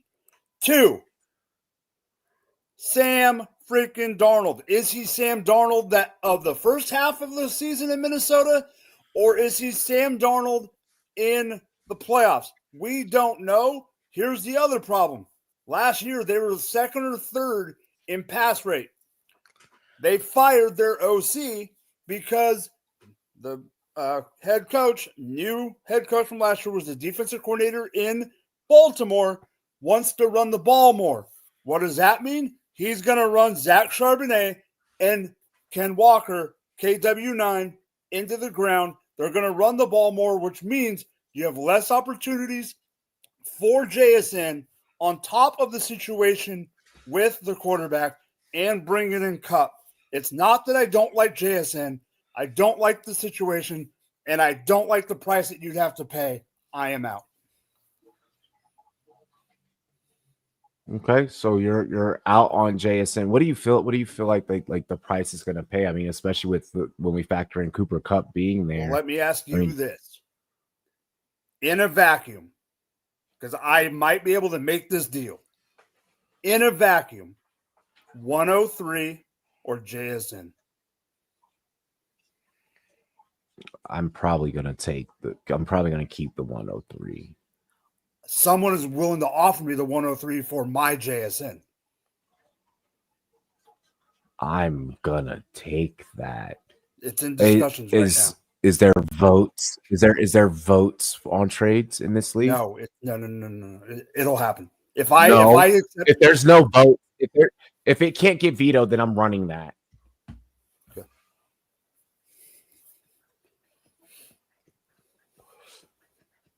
If we're in a league where I'm probably up against a voting system, I know that's not. So you're gonna take Genty?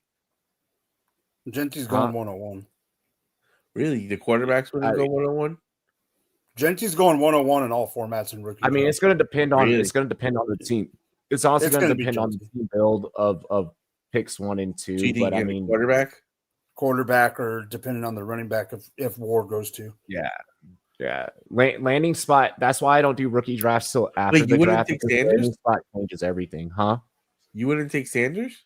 You haven't heard me talk about Sanders for the last 6 months? Oh my God, really? Wow. And even though knowing just the volume component that he could have down. Well, Rob, but here's the thing. Rob, before you go on JSN, Robbie said the exact thing. Before I come up with and I've said it for a month and a half, 2 months, before I come up with my final opinion on Sanders, I need to know what jersey he wears. I already know how I feel about Ward. I already know how I feel about Dart. I don't know how I feel about Shadur. I'm not in disagreement with that, Mike. After years of playing in Dynasty, that's my take. I need to see landing spots. Did y'all see what Dion said? He said because he was talking to Shador, he's like that prayer between. That prayer in that locker room is gonna go crazy. Yeah. He's trying to float that third pick shit out there, bro. Taco JSN. I mean, I think Mike laid out a great argument. When you say like, what do you consider high capital? If I can get JSN after the 5th round in a redraft, I would consider him before 5th round. That's too much risk for me. I just don't see it. I'd rather get someone else in most cases. But then when we sit down and do the numbers and the takes, maybe he creeps up in there, but overall, I'm very worried and nervous. He has a lot of ability, but like Mike said, you have another guy that plays the same position. Now it's a new quarterback. There's a lot of change going on here, which gives me more fade on him than buy. But this is where we have training camp and preseason and all that stuff to get us ready. But as of now, I'm out. Jackson Smith and Jigba in early underdog is going out with WR 13. Oh, 23rd, 23 overall, buddy. Fuck no. Suck my dick. Hey, this guy does somebody. Suck my dick.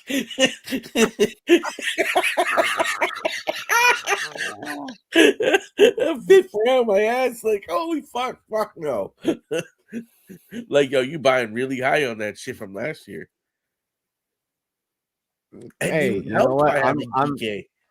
Like, I think losing DK might hurt him. That's why I brought the subject up. It definitely does hurt him. I'm going to side with you fellas. Okay. For the value, the value is the only reason why I am. Yeah, value is key. That's the name of the game because of the landscape. The landscape of the NFL right now provides me the opportunity where I can now go back to my original strategy of which I always coached when I first started this YouTube channel, and that's playing running back heavy. Whereas the last 2 years I kind of teetered and tottered between that principle. Now I'm able to kind of go back to that. So I don't really need to get a JSN at like Mike said, pick 13. I'll be honest, because last year I did a fade back running back heavy early, but this year I think we're fading back to volume heavy options. I really don't care whether it be a running back, a tight end, or a fucking wide receiver right now. I want the volume plays. Touchdown upside is that multiplier that takes you to a next level. Guys like I feel more comfortable taking a Trey McBride than a tight end or any one of these other players than these guys here. I don't think that I'll be going like I mean, obviously I play in a lot of leagues, so there's gonna be teams that I do go tight end heavy, and there's gonna be formats that kind of demand me, or not tight end heavy, but tight end early, and that demand me to even explore that as an option. with that being said and stated, I don't know. Like McBride wouldn't be a guy for like JSN's current ADP. McBride's not going to be a guy that I'm going after. I'm probably not grabbing a tight end at all at that range. But just given the current landscape of things right now, like I just can't trust JSN. You know, just purely when I talk about, you know, wide receivers, when I think about wide receivers that could also be available around that range, like we're talking about, I hate to be the homer, but I'm gonna pull the homer right now. I can get Terry at that. Why the fuck do I need JSN? Well, I think he has a better volume upside. I also get the touchdowns with Terry. I also get the contested catches with Terry. I also get the yardage with Terry. Like I get to run back another fantasy championship with Terry. Like Terry is currently at WR16. Yeah, that's fucking insane. I mean, I think JSN has more volume upside than Terry. With Cooper sharing the field with Cooper Kupp? How often is he going to be sharing the field with Mr. Injury Cooper Kupp? That broken little Cooper Kupp has played how many games per season over the last 3 years? 5? Hold on, stop. I know we're in a game, but I'm done with this. You are the same one that's been on this thing saying no one's injury prone. There's no such thing as injury prone, and now you're I've saying never said that. I believe in that. You said that about Barkley. There's no. But those were freak injuries. Bad turf, prone or not, broken bones. No, look, your take is your fucking take, Brad. Your take is your take is your take. Like I'm just saying, I'm just saying, like they're especially with a position that's so deep too. I don't have to go JSN that early. So let me give you like this I really don't. So one of these. That's my thing. That's my take. JSN, wide receiver 13. T. Higgins, wide receiver 14. Garrett Wilson, wide receiver 15. McLaurin 16, and DJ Moore 17.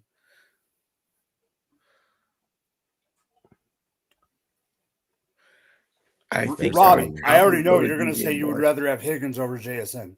I mean, Higgins to me, like, what fucking I mean, I think, Higgins, but with the injuries and everything, I don't know. I think I deeply down probably gravitate to DJ Moore there. Let's see here. I would bank on that. There you go. We'll have preseason data by the time so for the current state of things, JSN overvalued. We're not buying the hype. Okay. So let's keep it moving now. Yep. All right. From wide receiver, we are going to jump over to running back. All right. Jaylen Warren, are we in or are we out? I don't care about what they're going to do in the draft. They get another running back to replace Najee. I don't care. Jaylen Warren, as of things stand right now, in or out? Taco. I have never been a believer in Jaylen Warren overall. I don't know what they're going to be doing at quarterback. I don't know.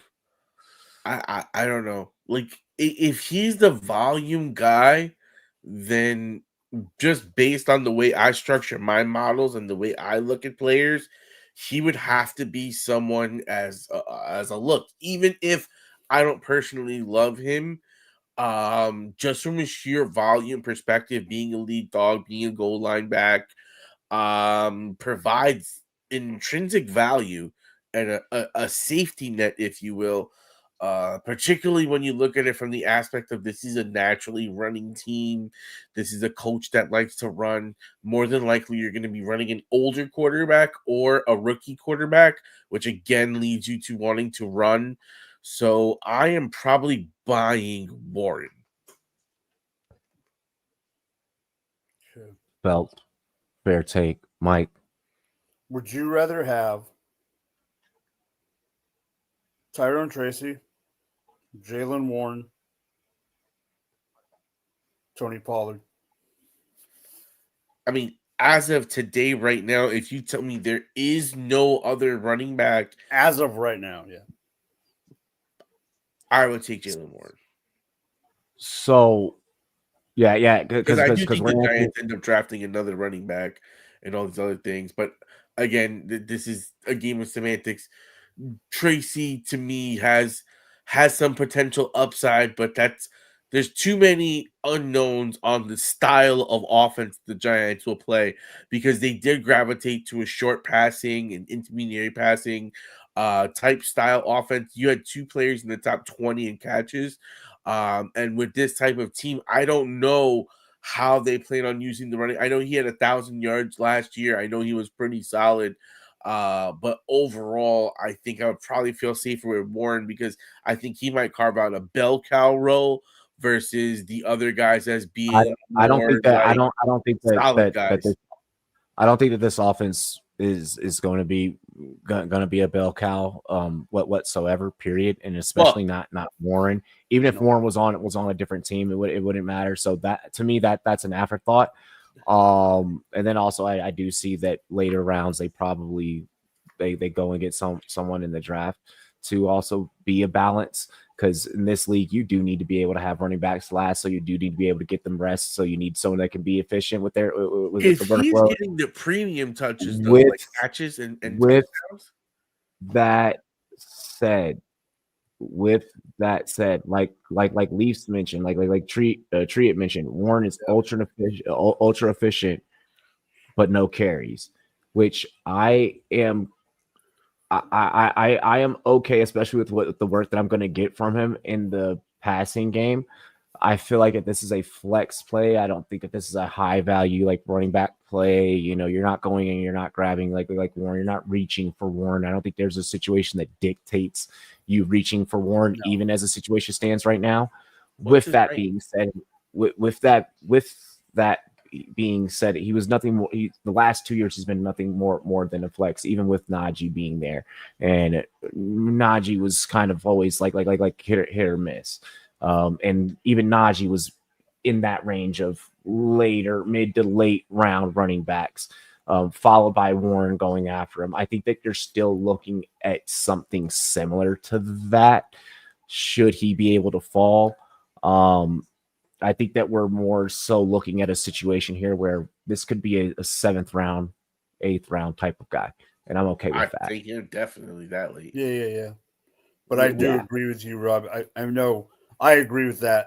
I mean, I know we're not talking like, we're not putting into our opinion that if they do draft one, but I just want to say a perfect person to complement him, to me, if he was to fall a little bit. And I've heard him going to a couple other teams as perfect compliments. But a perfect compliment to him, to me, would be Ollie Gordon. Yeah. Where is he ranked right now? If Ollie were actually gonna get his shit together. I know. I mean, I've seen Ollie going 3rd round to 6th round. I've seen the range on Ollie is. The question is, is it Ollie of this year or Ollie of last year? Hey, my dog Mitch over in Twitch. What's good, bro? Happy Friday. Dilly, bro. Dilly. My guy. What's Warren's positional rank at running back? Just curious. Positional rank right now is underdog. I just had it up. Hold on. Might get that for me. Yeah, Gordon is definitely cooked. He is at RB 28. Oof. 85th overall. Oof. Yeah, I know. I was about to say, I know he's top 32, but like he's in between. He's in between Aaron Jones and Tony Pollard. Hey, cheers to me. Cheers to you, all the Run Boys and Girls. What it do, dilly, y'all. So now, with that being said and stated, I think the overall consensus is we're actually in. I think that the value is fair. I don't think that it's an overpay. I don't feel like you have to overpay. I don't think that anyone in the draft room, whenever you get in there, is going to twist your arm. Also, I don't think that this is a player that you're going to be like, oh no, someone took Warren. I'm so sad. I don't think that you're worrying about that either. So, but we're in. We're in on Jaylen Warren. Let's move it to the tight ends. We're going to actually bring up a veteran tight end. All right. Tight ends at the beginning mentioned all throughout. We talked about Trey McBride at the beginning. We dabbled a little bit in some Tyler Warren during our mock draft. You dabbled. Now here we are again revisiting the position, visiting someone like many would probably consider a fossil at the position at this point. Hunter Henry. Hello, Hunter Henry. New England Patriots. We've brought them up a couple of different times tonight. What are our thoughts about Hunter Henry? He's clearly a focal point there in Drake May's go-to target. Mike. All right. So I am in on Hunter Henry. It's not that I think he is a great tight end. That's not the issue. The problem is, I'll give you for context. Hunter Henry right now is currently tight end 24. What is an unexperienced quarterback's best friend, Robbie? The tight end. Now you bring in, and I know this ain't about him, but you bring in Stephon Diggs. Hooper is there as well. Hooper is there too, but you bring in Stephon Diggs, who is going, when he's healthy, you're gonna have to shade another guy over to Stephon with the talent that they have on this team, because they don't have much at wide receiver. The number one wide receiver they drafted isn't even in the best second-year wide receiver they got, because me and Robbie have both said that Javon Baker is better than Jalen Poole. You're going to have – he's going to get free on the middle.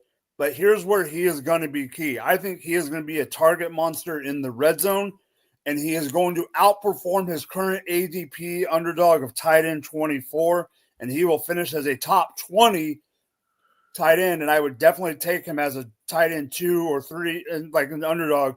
And if you have him in certain formats, as an example, me and Robbie are in a league together that this year it's 2 tight end. I would be willing to have him on my team in a 2 tight end league every day of the freaking week. Taco, age does something to players. Do you feel differently?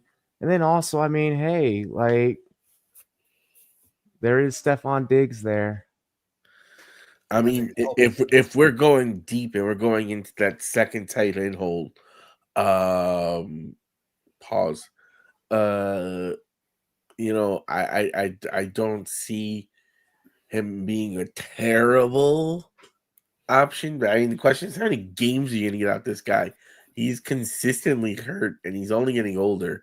And as someone that's a believer in past injuries can predicate future injuries, I don't know. Like to me, it always feels like Hunter Henry's out. Maybe he plays games and just his decoys, but I don't know.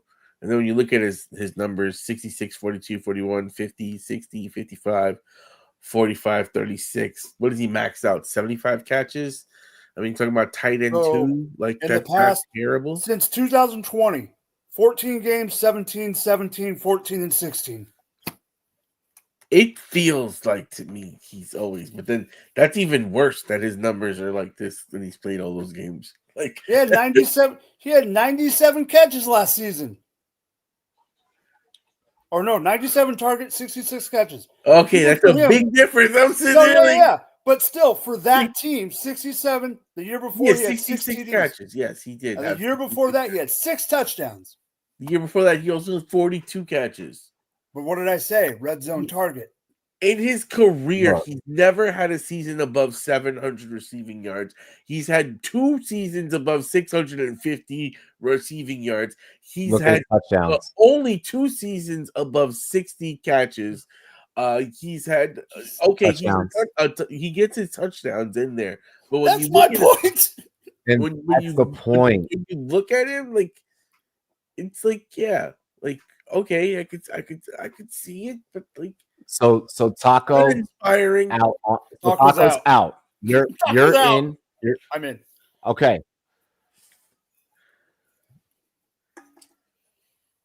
I am out. But it's because of nothing that this fucker right here said whatsoever. I think you're out for this. Before you say what it is, I think you're out for the reason I'm in. I'm out because I do like Diggs being there, and I think that does detract and take away. And I am out because of the age. See, I'm in because I think Diggs is going to take the guys. I think that they're ready. I think that they're ready to challenge Drake a little. Drake, I think they're down to like challenge him a little bit more and throw a little bit more at him, especially with Rabel. And also, I do think this offense is going to become a little bit run dependent. I do understand that Delaney Walker and Jonnu Smith had their best years with Rabel. They still weren't like jump off the paper years. It was kind of like mediocre, so to speak.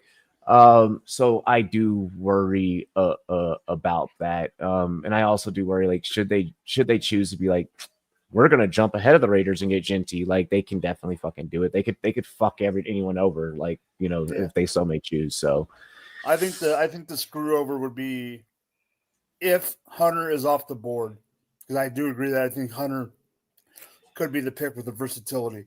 I think the screw people off the board pick would actually be, and I'm not saying it'll happen because I don't think he'll go this early, would be the Tet. But I don't think it's happening. Yeah, no, I agree. So yeah, I'm for me, that's how I feel. I am out on one Hunter Henry. Let's see here. And we have CJ Stroud. CJ Stroud for the quarterback. Stroud has lost a lot of weapons. Stroud dealt with, not necessarily himself, but his offense dealt with a ton of injury bugs. But Robbie, he gained Christian Kirk. Stroud lost a heavy piece of protection. Are we in or out on Stroud? Did this man just Taco just left? Okay. All right. He just left. All right. Let's wrap this up. And then let's do our final four picks. Okay. In or out on Stroud? I'm just trying to find his, what do you call it, real quick. While you do that, I'm going to give my take. Go ahead. Go. I'll say I'm more so iffy, but at the given moment, I'm more so out. Just because I need like it's weird. This isn't giving Josh Allen, which is weird because like they have like kind of like a similar arc with like Stephon Diggs being involved. Actually, that's only the common fucking denominator, and Diggs really didn't have an influence on Houston to be toxic per se. I am out on Stroud just because it's not giving Josh Allen, oh, I lost the toxic diva, I'm going to be better for it now. Stroud was great last year, even with, dealing with the injuries and overcoming the adversity. I think it's one of those things where it's very dependent on everyone around him being healthy, but at least more than 65% of the season. To at least be able to have like a full supporting cast in order for me to really get the return on my investment for what I'm going to pay for Stroud. Stroud is fucking amazing. Stroud is box office. I fucking love watching CJ Stroud played. Even when he kept losing weapons, he just kept fucking balling. And that is something to speak to. And that is a reason to invest in him in fantasy football. I personally don't know if I can do it, because if things should happen the way that they did last year and dominoes to fall the way that they did last year, I'm scared as fuck.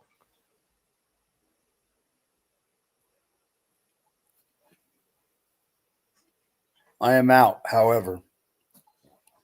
I am out for the same reasons you said. I'm not a Christian Kirk guy. Me and you have talked about Christian Kirk at length in the past years. I'm not a Christian Kirk guy. Yes, you got Nico Collins. Tank's out. I like Xavier Hutchinson, but he's not him yet. Or, he's not him. They traded away freaking Larry Tunsil to your guys, your team. They're weak in the middle of the offensive line. That offensive line didn't get retooled like it should have. Maybe they do it in the draft. I do agree with you that he is box office, but they need help.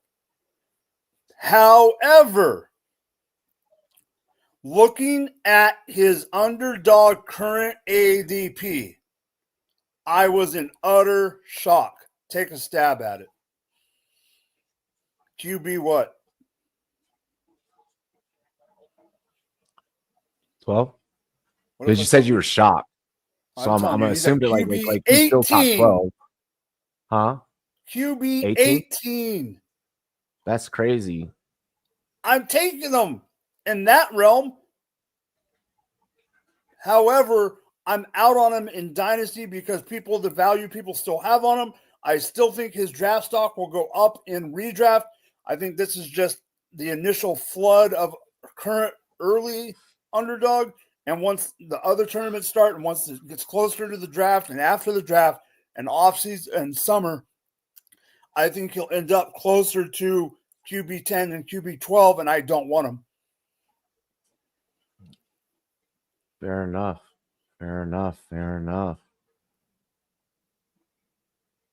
Yeah, I just the loss of weapons, us not being into draft season yet, and there's no one on that line.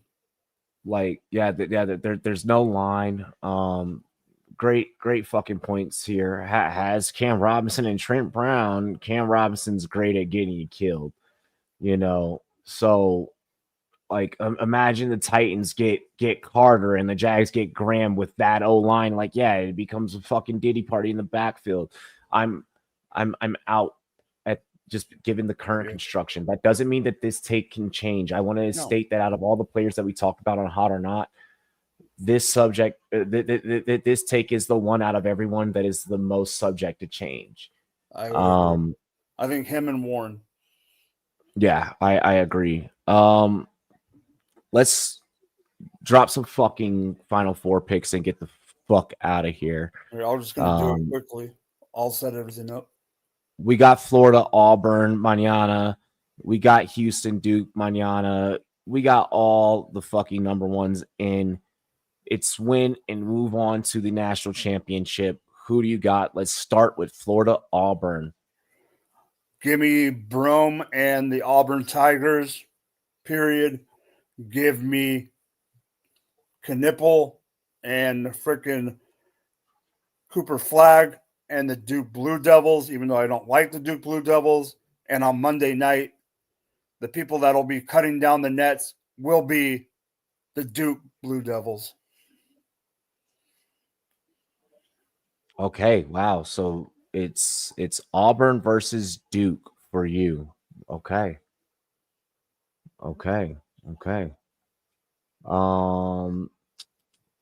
Let's before I give my takes, let's go to the boys in the chat. Duke Blue Balls, Houston Milf Cougars. I'm dead. Florida has a 7-9 cheerleader. I'm dead. Basically. Nah, Walter Clayton last 5-minute takeover. I'm sticking to my guns. I had them losing. That plays both offense and defense. I'm sticking to my guns. I had Florida not making it to the Final Four and Auburn still making it to the final. So I'm riding. I do want to make sure that I put the reminder out there that $25 Amazon gift card is still up for grabs. Okay. We have not crowned the champion yet. Obviously, we have not crowned the champion yet because guess what, motherfuckers? The national championship hasn't happened yet. All right. But we do have that have that popping off for you guys. To whoever places first place winner has to be a Rumboyz Fantasy Network subscriber. Okay, so let's make sure that if you guys are in it, if you guys are still surviving, let's make sure that you're hanging out with the boys. All right, let's make sure that you guys got that locked down. For me, let's see here what I got. 1 second. So I have a bracket. I have a bracket that has the Gators still alive. I have a bracket that has Houston still alive, and I have a bracket that has Duke still alive, which makes how I'm going to pick these and bet these from a gambling standpoint a bit of a predicament, eh, mate? Mm-hmm. I'm going to take Florida over Auburn. Yep. All right. Florida has a guy named Condom. That's crazy. Phone died. Robbie crash out. Yeah, I've had some funny bars this episode. It's been fucking great. I'm excited for the clips for this one. But so yeah. Give me just one moment. Sorry, I'm like getting messages and shit. So I am going to take Florida over Auburn. Part of me wants to have a Kendrick moment and watch the party die for Duke. Part of me says it's time to watch the party die. I find that one, what is it? It's the Duke is favored by 5.5. The over under is 136.5. Let me see if they got money line posted here. I am looking on ESPN. I don't use ESPN bet, so don't ask me. 215 dogs for Houston. Mm-hmm. 215 dogs is super steep, but 215 dogs is stupid realistic in the Final Four tournament in March Madness. Like it's stupid realistic to happen. You know what I'm saying? It's like I almost want to lean Houston.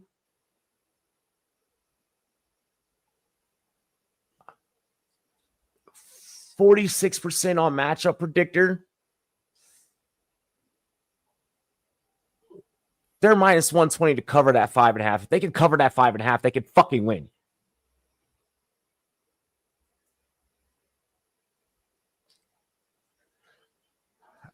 It hurts my heart. Give me the Blue Devils. Give me Houston. Or I'm sorry, give me Florida. Give me Duke. Who wins it? Give me Gators. Give me Blue Devils. It is what it is. Lisa's like, you have blue balls. He's like, I know where this is going, Brev. I know where this is going. A couple of things before we get out of here. Okay. It'd be nice if I fucking undid the top.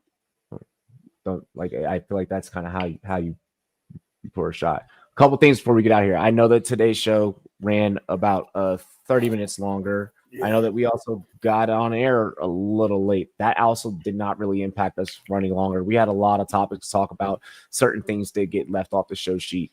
So it is what it is. But it also felt good to just be back with the boys talking. You guys see the golf bag back there.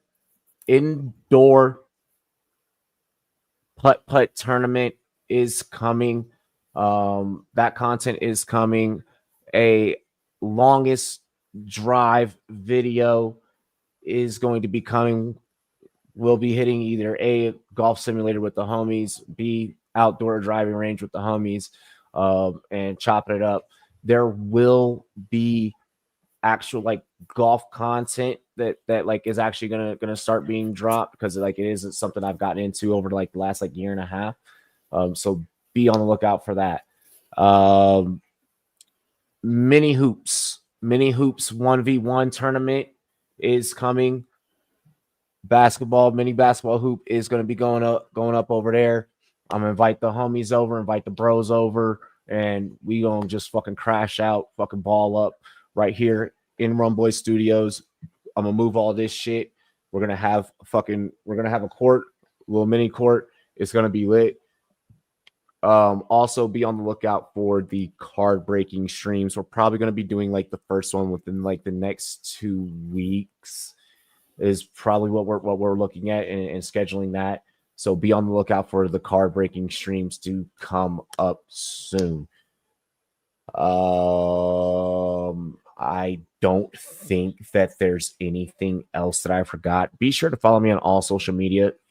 Like and share my reels, like and share the content, like and share our content, like and share our reels. All right. Leafs, I look forward to what new stuff gets put out. Kyle Pitts, hot. JK, I'm dead. UCLA got destroyed. Don't fuck with Mike like that. Hey. Like come on. Josh Emmett killed a prospect. Yeah, there's some fight action. There's some fight action. Cheers to me. Cheers to you. All the Rumboyz and girls, what to do? Dilly. Mike, it's only 8:48 where you're at, so you still get to go fucking enjoy the weekend. All right. I need to go. I need dinner. We out.